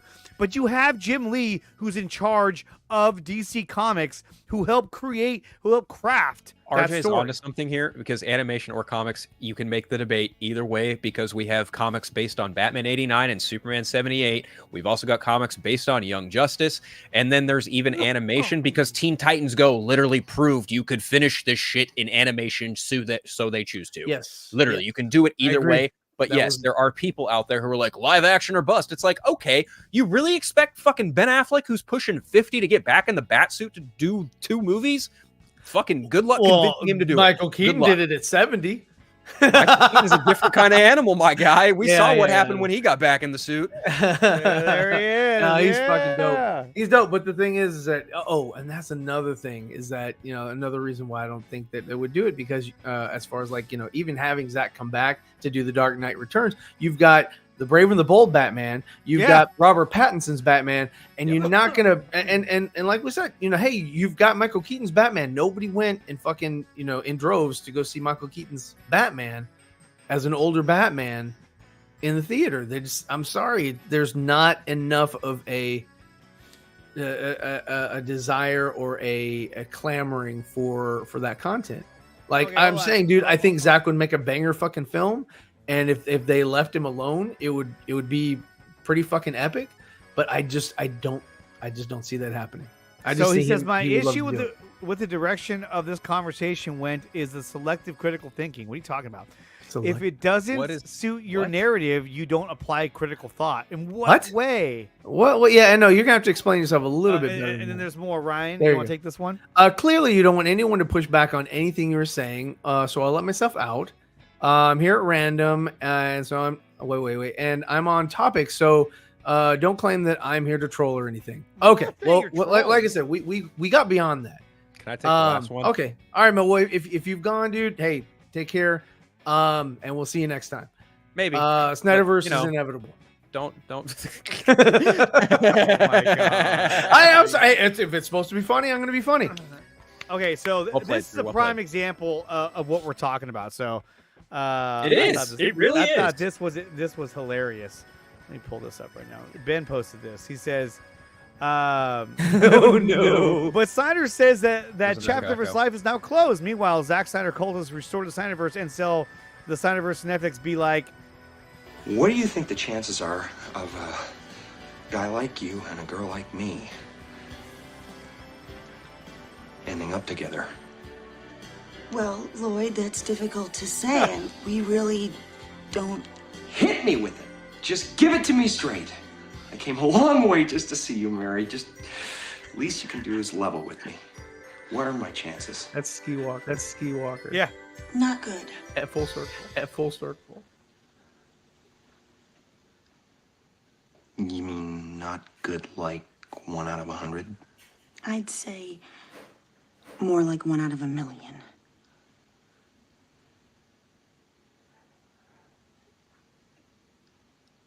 So you're telling me there's a chance? You know what I mean? It's like, come on, Yeah, really? yeah. That's what they're doing. God, it's so pathetic. Okay. We can talk again. There's no echo. Oh my god. But yeah, no, and Ben should have cut that fucking thing down to us. So you're telling me there's a chance? I know. He got hit. That's really all it boils down to, is that people want that, and that's what I said. And you know, even taking that hope from that same movie, like when they don't get what they want, they totally pull a Lloyd, just fucking smacking their heads like fools, bro. Like that's you want to look like a clown, by all means, dress up like a clown, put the rainbow wig on, put the nose on, put the makeup on, and fucking put on a show, because that's all you're doing. At least people are kind enough to throw you a bone. Like Zack Snyder pulls over. It's those two guys walking down the road. Zack Snyder pulls up in a big huge bus, and he's like, "Hey guys, I'm fixing to go to a movie set. You want to jump on board? You know, and everything." Like, there are a couple people back in that town that would love it. But yeah, we got Venom Hernandez saying, "I'm a good supporter, but I'm late to the party." Hey, thanks for supporting. What's up, Venom? What's up? I mean, we appreciate all the support, whether you agree with our narrative or not. Right? Yeah. If you don't agree with us, cool. Let us know. I mean, do we really have a narrative? I mean, we don't have a narrative. Yeah, the truth. That's my narrative. Yeah, the truth. The truth. It's just. But then also too, it's like, okay, so he did talk about also. Zack talked about how he does keep in touch with some of his former actors from that DC world. He talked about how he occasionally talks to Ezra Miller and kind of gave him some support when he was going through some tough times. Sure. He's a good guy. He's a good friend. He also talks to Ray Fisher, obviously. Well, he's got to be the next movie he's making, so yeah. But Snyder says that chapter of his life is now closed, and it will be difficult to coax him to reopen it. Yes. If his buddy Gunn called him and invited him back to DC, he might consider doing a Dark Knight Returns adaptation, which I agree with Ryan. BVS was an adaptation. It was inspired from the Dark Knight Returns. It was inspired from that and Death of Superman. Yes. Yeah. Yes. And it would be they'd be hard pressed to have him come back to do a very similar film, even though it's different. I mean, and it ends different, and the motives are different. It's still Batman versus Superman. But how many times has the Dark Knight Returns been influenced for other Batman movies, though? Like, look at Batman '89. Hell, Batman Echoes, the new comic coming out. Is okay. So Batman Begins and The Batman, yes, it's the same fucking film, just about. So Batman Year One. Yeah, it is. No, it's not. I would say that the Batman is just a little Returns, bit longer. It's just a little bit longer. No, Batman Begins is a retelling of Batman Year One. I mean, there's a lot of scenes that are very similar to it was a well-crafted movie. And to take it a step further, The Dark Knight is more or less The Long Halloween, which also is the Batman. And then The Dark Knight Rises literally has a scene that's straight out of the Dark Knight Returns. Mm-hmm.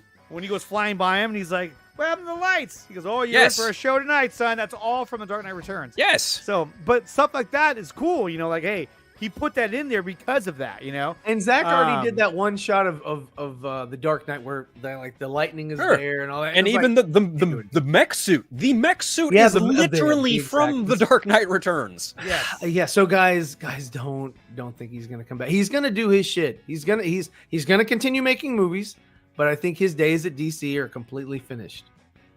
I think Yeah. that's a fair thing to say. And then he did say that, you know, what if they said, well, what if Marvel came calling? He says, if Marvel rang, he might think about a Daredevil or Elektra movie. You know, I'd love to watch that. dude. If he did a Daredevil movie, that'd be Only badass. Only if Garner and Affleck came back in the roles, respectively.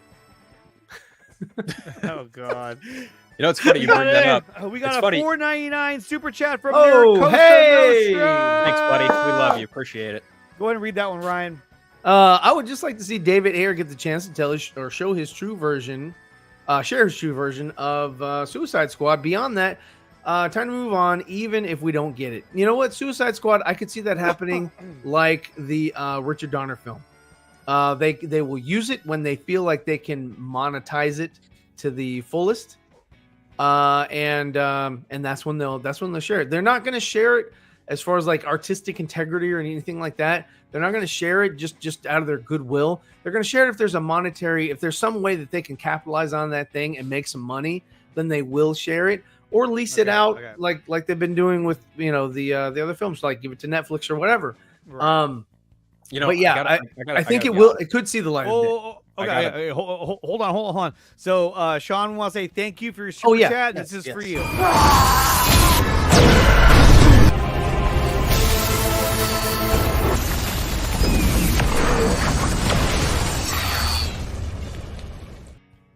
Fuck yeah. There we go. Anyway, Let's go. The thing to me about the Ayer cut is like, I really don't understand why they haven't done it yet, because the Suicide Squad film they did initially made money, both, you know, in home sale and at the box office. So it really doesn't.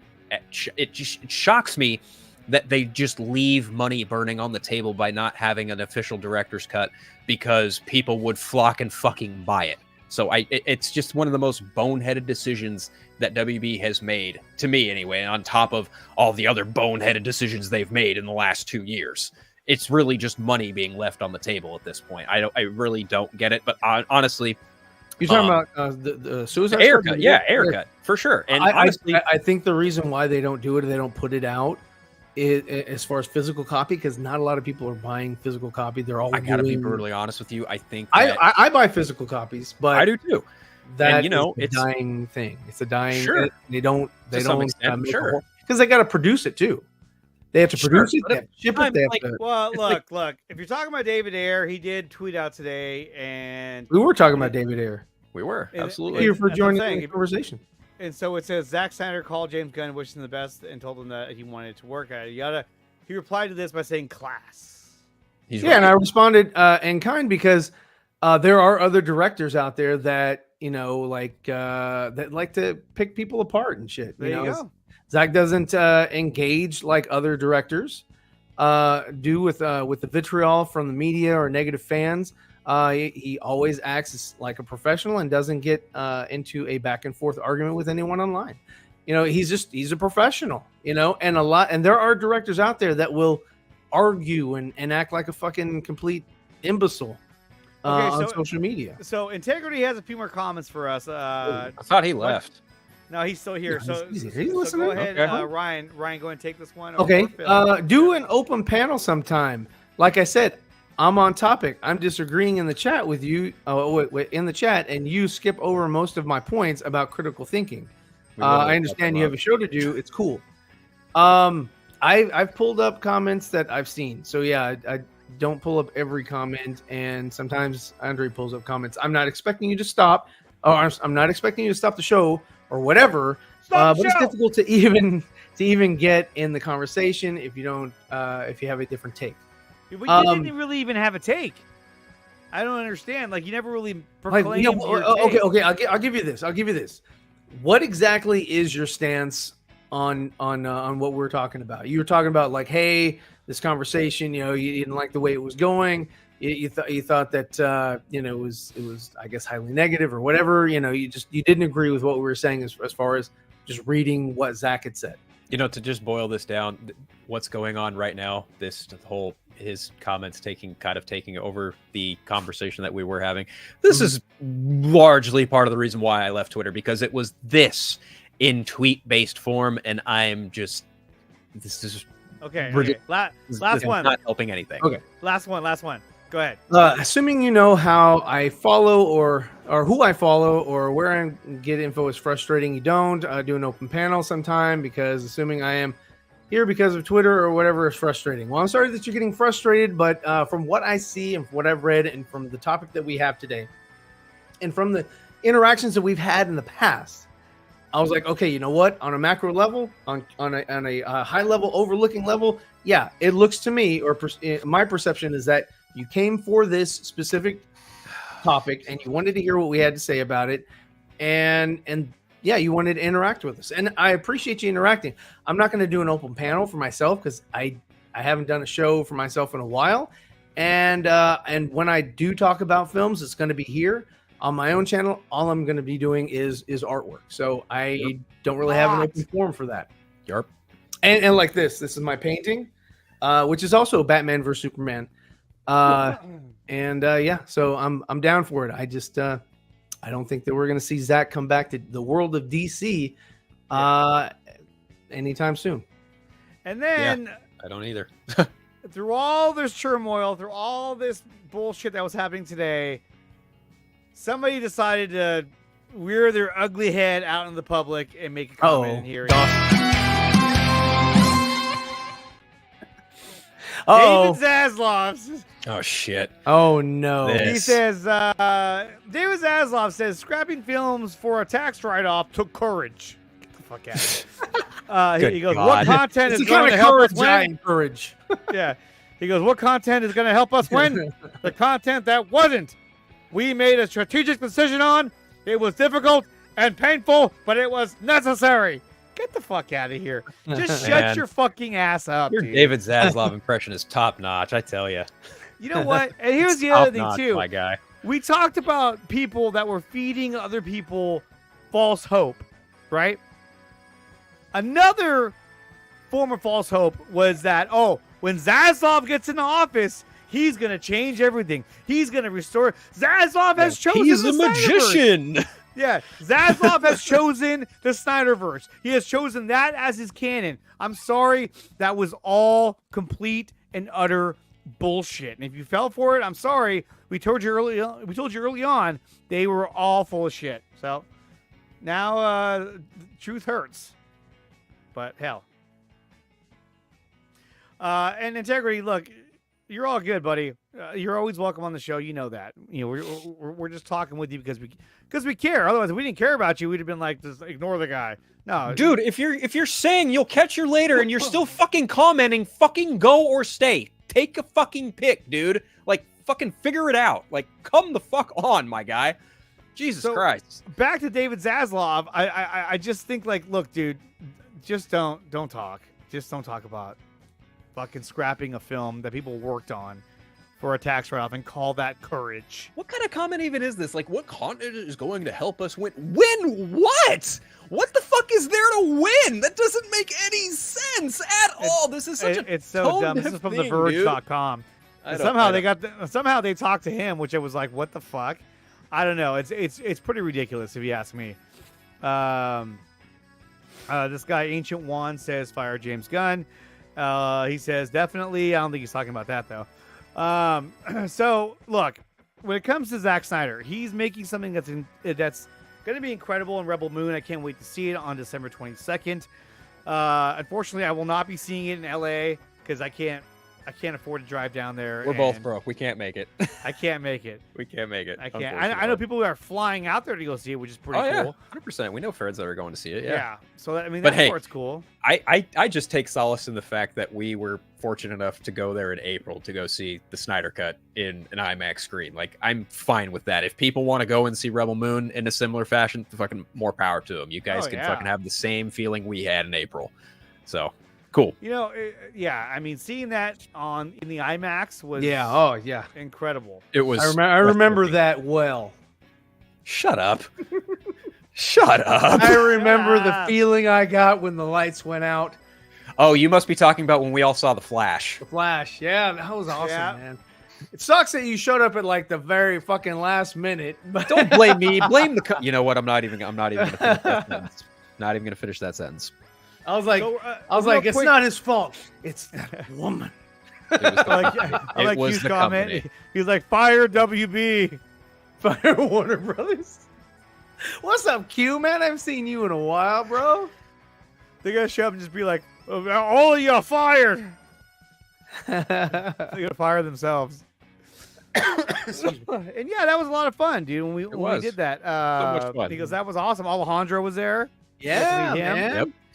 We ate at what's that place called? What, you guys went to eat? Yard House. Yard House, yeah. And then we met Yard that House. guy that he drew comics. Oh, I know. And then we brought him back, and he was like, "Hey, what's up?" Yeah, yeah. We brought him back. A whole bunch of people were like, "Hey, these guys like comics too." And he's like, well, you can say comics." Yeah, it was like it was the two of us. He was like all into it, and then when we showed up with them, he's like, "Oh yeah." Yeah, it was like, "Oh god, there's a lot of people. That's a lot of money, possibly." That I'm missing. Okay, so one of the things that I did want to bring up that was a cool comment was that in the article from the Hollywood Reporter, Christopher Nolan made this comment because he sent an email response when they asked him for, I guess, some feedback or whatever. He said, "Still, Watchmen caught the attention of a powerful ally, Christopher Nolan." Yep. Nolan writes, "I've always believed that Watchmen was ahead of its time. The idea of a superhero team, which it so brilliantly subverts, wasn't yet a thing in the movies. It would have been fascinating to see it released post Avengers, because that goes against what you see with the Avengers. I mean, Watchmen's the opposite. I mean, it's the antithesis of the Avengers, yeah. Yeah. And so I think that when he brought him along to do Man of Steel, and then they said, okay, let's keep going with this. They weren't prepared for that. They didn't know, that he was going to take the route that he took, which I like. It was a more grounded, darker approach to it, and I think they should have ran with it. But I'm actually kind of curious to see how WB Animation handles that movie in animated form. I'm very curious to see what they're going to do different, if they do anything different at all. You know what's funny? They just released a trailer for the multiverse Crisis on Infinite Earths, and I'm like, wait. Like, how many fucking movies did they have like going on before Gunn was like, okay, if you're in the movies, you're gonna be in the animated, and it's all gonna fucking make sense because it's all together. And it's like, this isn't gonna fucking make sense if that's what you're fucking leading with. Like, you got a Crisis movie, and then you've got this other shit that you're working on with the fucking Frankenstein shit, like Creature Commandos, yeah. Creature Commandos is like, what the fuck? Okay, so all these other movies that are coming out were already greenlit, work in production, and set I have to a be theory. released. I have a theory, honestly. I think since the Tomorrowverse didn't hit in the same way the New 52 animated universe did, I feel like someone over there went, okay, you guys kind of need to wrap this up so we can move on to doing more animated stuff that ties into the new DCU. And someone probably went, let's do a 3-part of Crisis on Infinite Earths. And someone went, yes. I'm not naming names. I'm just making theory. You know what I mean? I mean, because it has to Crisis start on to Infinite connect. Earths or 2 Earths. I think it was 2 Earths. The 2 Earths. And it was good. 2 Earths. And I'm to 2 Earths. And I'm hoping that this one's fun too. So the movie guy writes, I want to be excited for DC films, but a lot of people take a lot of time to punch down on Zack and his work. It's like people don't care about the new films. They just want to hate. And yes, honestly, I would agree. Well, it's easy. Go ahead. It's easy. It is. It's easy to hate. It It's makes easy it to hate. Well, not only that, but it's okay. So this is my theory, and probably reality. But everybody wants to feel like they're a part of something. They're a part of some cult or some, following clan, of some sort, following member of some team or some shit of people or group of people. Just fucking a member of a group of people that just have like-minded interests or whatever. And if that group is like, hey, now we're fucking. We hate this, but we love this. And they're like, yeah, I could do that. And they just kind of jump on board and they don't really hate it, but they just kind of jump on and they kind of like, okay, well, this is what I have to do because I'm a part of this. So everybody, like I said, they want to feel like somebody, like they could be a part of something, and that's why a lot of these people that came after release the Snyder Cut, they were like, well, I wasn't a part of that. I want to be a part of this new thing, which is, restore the Snyderverse or sell Netflix or some bullshit, or, they want to be a part of something, and that's the main issue. That's the main problem that I've always had with these people that are coming in. They're just like, they adapt or adopt this thing, that they didn't have any clue about. And they're just like, yeah, no, fuck, I agree with that. I'll do that. And then they start getting real passionate about it. Honestly, to the point Booby Guy's making, I want to be excited for new DC films, but a lot of people take time to punch down on Zack and his work. It's like people don't care about the new films, they just want to hate. Yeah, to that point, when I saw a bunch of people ball gargling James Gunn for casting Nicholas Hoult, or for potentially casting Nicholas Hoult, a younger version of the character of Lex Luthor, these same individuals sat there and lambasted and criticized Zack Snyder for doing the same fucking thing in BVS. And I'm just like, you people are shameless as fuck. Fuck you. This is why I'm not on Twitter. And that's the thing too. I was a fan of yet another reason. Yet another reason why I'm no longer on Twitter. I was a fan of Eisenberg's Lex Luthor, and I think that, especially after making Project Justice League, I think I really see why he went with him as his Lex. And I think it would have really paid off, and it would have been really cool to see the whole story, told out, which you can watch on Project Justice League on this same channel, the 4Nerds Network. Yep. But we'll never know. We'll never know. I mean, I don't know if this is quite the hot take, but I personally think Eisenberg's version of the character is the best one in live action. I mean, he's the only one who managed to kill Superman, and in some respect, every other one's just been some fucking shitty real estate scheme or his best friend turned evil villain. And it's like, cool, he was the most well, in writing alone. Just listening to the words that were written down for that character, I think it is the best or the most well-written Lex Luthor for live action. I agree. I agree with every single thing that he said. But on the other hand, I like Eisenberg. I like him as Lex, but there are some choices that he made that I was like, I'm not down with that. So I didn't like the way that he conveyed that, but everything that he said was damn sure Lex Luthor. Right. I'm thinking you're probably alluding to some things that he did with his performance. Yes, that's what I mean. Okay. I can understand that. Yeah. 100%. Absolutely. Yeah. I mean, there are just some certain quirks that I think didn't land well with a lot of other people in regards to his character. And that's totally fine. Yeah. But at the same time, to your point, like, he is the smartest person in that universe to date. Like, he knew full well who the fuck Superman and Batman were. He manipulated both of them. He made Doomsday. Like, he fucking won. And if you watch Project Justice League and if you read the storyboards, he was going all out to make sure that he was the number one guy. And it was fantastic. It was a great arc that they had him set on, too. So much so to the point that he's the one who gets the fucking last laugh on Darkseid. He is. So. Yeah, and that was the whole thing too. Is that, like, when you're watching multiple arcs take place throughout his 5-part story arc, and one of them was actually of Lex Luthor, because you saw him, come in the wake of what happened in BVS. He himself went down a similar path that Batman had gone down, where he gets so blinded by his hatred and his need for revenge that he literally brings to Earth an entity of a being that will literally destroy everyone, because he's that blinded by his hate and his need for revenge, and he ends up costing him his own life. And then when they go back in time and change everything, obviously this would have been expanded upon.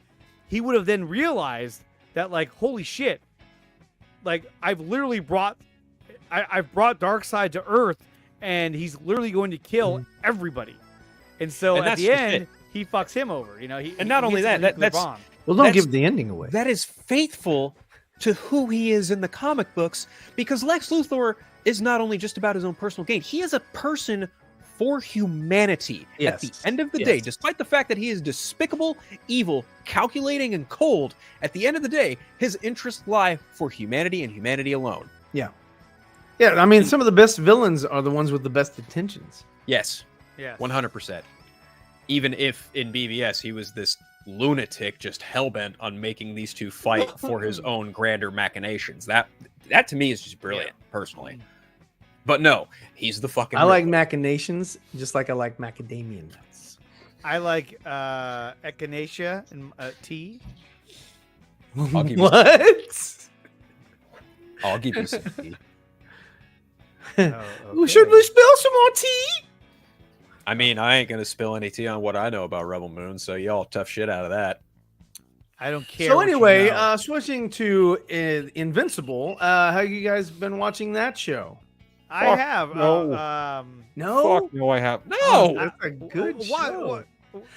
But this season, I have to say that, you know, it's interesting. You know, it's got some interesting things in it, but it's just a little bit more like, okay, all right, we really have to fucking dive into the aftermath of what happened in season 1. So we're going to spend a lot of time on exposition, a lot of time on like character development, more time than I think is needed. I liked it because I mean that's such a huge This is where I event. take a bathroom break. You can't just pretend like, oh, We get to the whatever good happened stuff. happened. But yeah, I like it I just overall. subscribed to your channel. Antonio, you just subscribed. Yay! man, God, all I thought right. you were there the whole time. Oh, That's- same that's with how you, we- Ryan. Oh, I appreciate that. Thank Yay! you. Thank you so much. Check You know out what, all my art. Antonio, just for that, we're gonna give you this one right. Where is it? Where's the bomb one? There it is.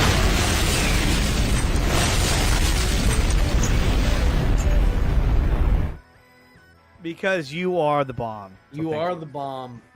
Appreciate bomb, that. Bomb, But diggity. talking about Invincible, what did you think about his dad, like being off on that planet and starting another family like almost immediately? That part was a little crazy. But so I was a little weird about that. And Antonio, his channel is the DC United, Yes. not the soccer team, but the comic channel. You know, that was a little crazy that he started a new family, which I was like, what the fuck? But then again, I think he's not even human, but like I would not. say it's human nature that you know, people Viltrumite do that. Yeah, he's or Viltrumite. Viltrumite. But I loved that they had their interaction, they had their kind of fight because that kind of needed to happen, and I like the fact that you know, Phil, can you drop your link to DC United? So Antonio wants to subscribe. Yeah, I loved how the other Viltrumites showed up and then they had that battle. They did take on 3 of them, and they nearly died taking them on.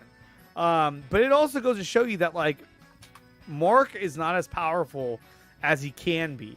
And I love the fact that in the middle of that battle, his father, Nolan, you know, Omni-Man, turns to him and says, "What the fuck are you doing?" You know, he's like, "Well, what?" He's like, "You have to fight them as with the mentality that you want to kill them because they are trying to kill you. Yeah. Like you're fighting them with the idea that you're trying to like make sure they don't die. Like you got to drop that shit." Yeah. And Well, the one thing, I liked everything except for that one part where it's like, okay, I want to train you for a couple weeks or whatever. And it's like, don't, there they are. I'm like, okay. but he didn't actually do it because they showed up. He was like, "Oh shit." Yeah, that's what I'm saying. It was too convenient that they showed up right after he delivered that line. I thought it would like, be too convenient if they were like, "Let's train now," and they spent time training. I'd have been like, "Oh, this is awfully convenient. They have all this time." I thought it was inconvenient that they showed up when I they thought it was did. convenient. I was like, "How is it convenient? That's inconvenient." Convenient because No, I don't know it was about like right after he said that. It wasn't even like an hour had passed. It was like, oh, you must have heard me.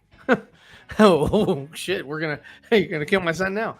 But yeah, no, I liked it, and but the thing is that I'm getting detached about. I don't care about his mom's story. I understand it, but I don't care about her story right now. I just don't care about the show. Like she's Huh? I said I don't care about the show. He's just being all Twitter. I'm being cheeky. Yeah. Being cheeky. I think that. I mean, her story boring. with the other guy. I get it. I understand her story, but I don't care. You know. I mean, it sounds exciting. I'll tell you that. But I mean, still, she's one of the characters, so you gotta have to follow that. Same, and also the. But that's when the story really slows down. Is when it goes to her. Like when it goes to his friends, like at college and shit. I'm like, okay, cool, whatever. What about the other guy? The guy with the glasses. The one eye? No, the guy with the glasses who works for Cecil. Oh, he's a clone or something. Yeah, he's trying to figure that out. He's trying to figure that shit out. And I'm like, oh my God, I don't care. I do not. I don't care. Dawson?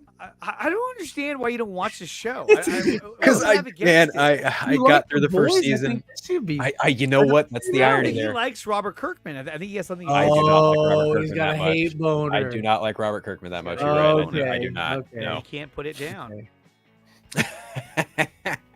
Anyone want to read Invincible issue 30 for the next episode of Invincible? There you have it. No, Anthony, I don't want to read Invincible issue 30. Tough shit, buddy. Oh, look, if anyone likes that show, more power to you. Seriously, yeah. I genuinely. I think Seth Rogen's character was kind of short-lived. Oh, that's right. He does produce that. I forgot about that. Yeah. I don't know if he's exactly dead though. I thought he was going to be around for a while because I think he's. I don't know. He looked dead to me. He looked pretty fucking dead. Beat the shit Deader than dead. Yeah, they fucking cut him. They cut his head off or something, right? I don't know. He was in life support and they turned it off. Beheaded, one would say. He was cut in half, really, but he was cut in half. Yeah, cut in half in space. I don't know. Maybe I'll watch season 1 and then go into season 2. Like all 4 episodes of the first half of season 2 are out now, right? Yes. Okay. Yeah. Maybe if I find free time, I'll watch and hop on the train. I don't know. We'll see what happens. I gotta watch Monarch: Legacy of the Monsters. That's my top priority at the moment. I'm on. What was it with that Godzilla movie? Oh, -1? Yeah. I haven't seen it yet. Okay. Does that have anything to do with the continuity of King of the Monsters or no? Standalone, made from Toho. Okay. Yeah. And it's a different Godzilla model. It's its own thing. It's its own thing. Completely own separate thing. And this next thing that is Godzilla versus Kong or whatever the fuck that's happening next year, is that anything to do with what's going on, or what is that? No, Godzilla X Kong: The New Empire takes place after Godzilla versus Kong. And matter of fact, there was actually a poster drop today for that. Yeah. Showing that is continuity. The new villain. That is in continuity with Godzilla, King of the Monsters, Godzilla vs. Kong. Okay. This is the next. But that's animated, right? That's not live action. Live action. It's live action. Live action. Yeah. Same guy who did Godzilla vs. Kong, Adam Wingard. Wow. Yeah. I hope that they go back to the middle of the Earth and then conveniently, get right back out. Because like getting there sucks, but coming back out's easy. Well, I think the. When it comes to Godzilla vs. Kong, I felt like I could have been critical about the story, and then when I had to stop myself and say, wait a minute, Andre, you're watching a movie called Godzilla vs. Kong. I don't give a shit. Like, as long as it's entertaining, let's go. And it's entertaining. It's just the aircraft carrier scene is kind of stupid. Honestly, I think when you look at those MonsterVerse films, it's pretty easy to point to Godzilla vs. Kong and be that one is easily like the weakest effort of them all, because Godzilla, King of the Monsters, and Kong Skull Island all had very different directors who had a very clear idea and vision for what kind of story they wanted to tell, and you can tell that Godzilla vs. Kong is like, just make them fucking fight. That's literally all there is to that plot. But even Gareth Edwards' Godzilla, I mean, I want to say that was like a Godzilla King of the Monsters is a sequel to it. It's kind of like a pseudo sequel where it's like it's a sequel, but they you know what I mean, kind of like what is it? You have Hulk, and then you have the Incredible Hulk. It's like a pseudo sequel to it. Yeah, but just like Superman and Superman Returns, pseudo sequel, or Suicide Squad and the Suicide Squad. Okay, fuck no. I'll see myself out. And that's the problem with that one too, was that like it felt very like out of place, because you had Gunn telling his story and putting in side stories that we're never gonna see where that went. And it doesn't. I don't want to see it. It was just weird. It was just like, well, why are we doing this? Whatever. But that was all Hamada, and now he's gone. Like it felt like with like Ratcatcher, her dad, or some shit with fucking Taika Waititi. That Oh, turned into yeah. a fucking. It turned into like a Disney show. You know, Yeah, it was it was- I a don't little understand the creative choice of turning Ratcatcher 1 into a junkie. That was a choice, and I was just like, I mean, was it kind of nice to watch Taika Waititi die on film? Sure.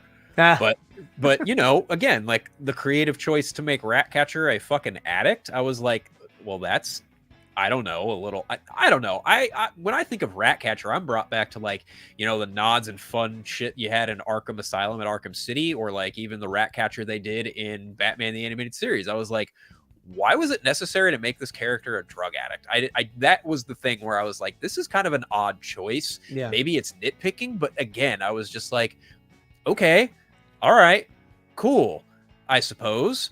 I There mean, was a lot of odd choices in the film. yes, there were. I agree completely. But especially killing Rick Flag. I'm never going to forgive him for that. That was just a. That was dumb. That was unfortunate. That was dumb. That was very unfortunate. I kind of care about Ratcatcher. She's hot. I'll tell you that. The She's hot. That's Ratcatcher 2. That's Ratcatcher 2. Ratcatcher 1. That means you're hot for Taika Waititi. He's dead. He's dead. You know, I recently saw a blurb from an interview with him where he said he basically took Thor as a job because he was poor, and I was like, okay, You know that's what? nice. Fuck, I don't give a shit what he says. I read some of that and I was like, I can give two shits, dude. Just go away, please. Are you talking about As long as he's not doing another Thor directing movie, I'm Thor? good. As long as he doesn't do a Star Wars movie, I'll be fine. Ugh.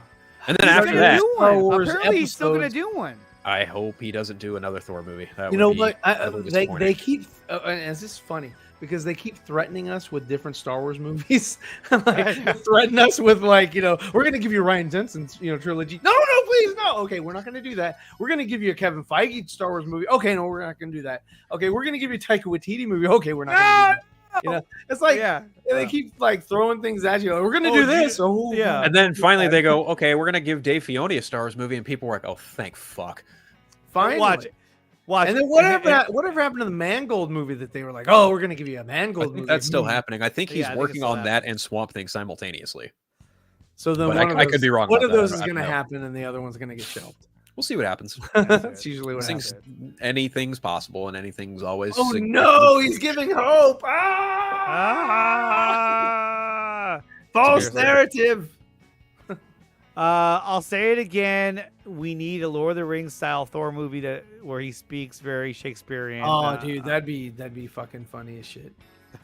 Well, it'd be funnier than Thor: Love and Thunder. that was a horrible movie. That was a bad Look, movie. Ragnarok Just and not a Thor good Love and movie. Thunder It was The just only not a good thing entertaining out of movie at Thor: all. Love and Thunder was Christian Bale. Okay, He was. I'm gonna push back only on one that. He was the only one who was acting. Everybody else was just like hanging out. I'm gonna push back on that, and also say that Natalie Portman was also good in that movie. Yeah, she was pretty good. I'll say She they was were there. the two best things in that movie, and that's Yes. not much. Look, Yeah. you'll never take the goats from Andre. Oh Those are ridiculous. no! Did you watch Love and Thunder? Or Ryan? Fat Zeus. He did. He saw it on Disney I Plus saw like that a shit. smart human being. Yeah, Yeah, I saw that shit. I Fat saw it Zeus. in theaters because my nephew Fucking was Russell over. Crowe, dude. I'm and, sorry. uh, Like he does a curtsy. Like fuck you, dude. Quit being stupid. Quit being stupid, dude. Yeah, my nephew was over and he was Ugh. bored out of his mind. I'm like, hey, you want to go see Thor? He was like, yeah, let's go. And even he's 13. He was like, that movie was really dumb.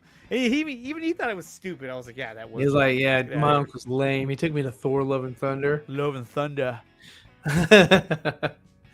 Well, guys, we've reached the 2-hour mark, or we're just at the 2-hour mark, so we're going to go ahead and wrap Get in things the, up. the number one topic of the day. Let's hit it. What are we talking about? What? What? the fuck are you on? Okay, Oh, so man. let's go around the What you want horn. about? Ryan, What? where can they find you? You can find me right here on the 4Nerds Network. And pretty soon, I'm going to start doing some drawing streams next. Not in December, probably in January. I'll start my stuff up again because I'm going to school, and that'll wrap up next month. But I did get this. It is a 27 by 40 inch painting or a canvas print. How much of is that? yeah. It was pretty expensive. Oh. I was like, "Ooh, I'll make these available," and then I found out how expensive it was. I was like, "Okay, one, please." One, So, one. one, please. So I got to figure out if there's another place I can try, another print shop, something like that. I don't know, because I was gonna try to make it available for anybody who wanted an Angels versus Demons poster in the room, but I was just like, wow, because it's not poster board, it's actually canvas, so I might have to go the poster route.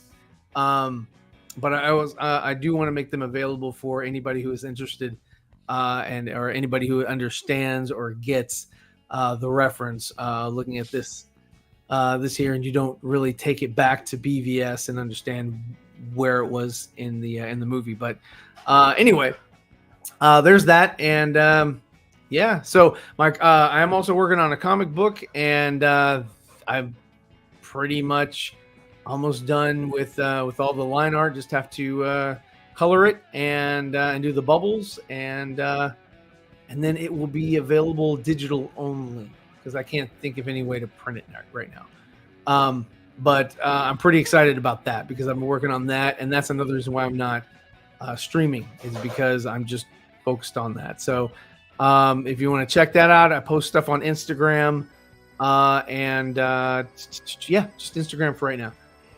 So yeah, just stop by, let me know what you think, and all right, thanks. Where can they find you, Phil? Not on Twitter, that's for sure. No, if you guys want to follow me, you can follow me on Threads, Blue Sky, Instagram, just at Unfiltered. You can also follow along on my DC United show. The link's in the chat, so if you scroll back up, you probably find it. It might be in the show notes. I'm not entirely sure. You can find me here on the 4Nerds practically every Wednesday or every day when we do a show. You can also catch me with the Eternal Night. I got a new episode that I'm in the process of editing right now for everyone to listen to. Nice. So yeah, it's quite the doozy. It's a not safe for work episode, and it also details why I don't go on Twitter anymore. It's a rant episode. So Andre, where can people find you? You can find me at my channel on YouTube called Nickatina. I have plenty of videos talking about any news that comes up from the MCU, DC. I'm here to tell you right now, we don't care. Let me tell you, we don't care. But mainly, you can find me here on the 4Nerds. And then, if you want to subscribe to my channel, which I would greatly appreciate, here is the link to my channel. I was going to put it in the chat. Everybody spam that one. Yep, I have a video coming out tonight, hopefully tonight, talking about the Thunderbolts and about Avengers. And then can I go from there? I have a couple of shorts I dropped yesterday and today, so check those out.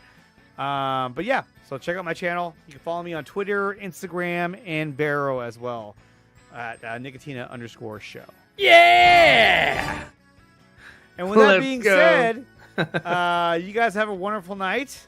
And we'll see you guys next week for an all-new episode of The 4Nerds. And until then, you guys, we'll see you next time. Bye-bye.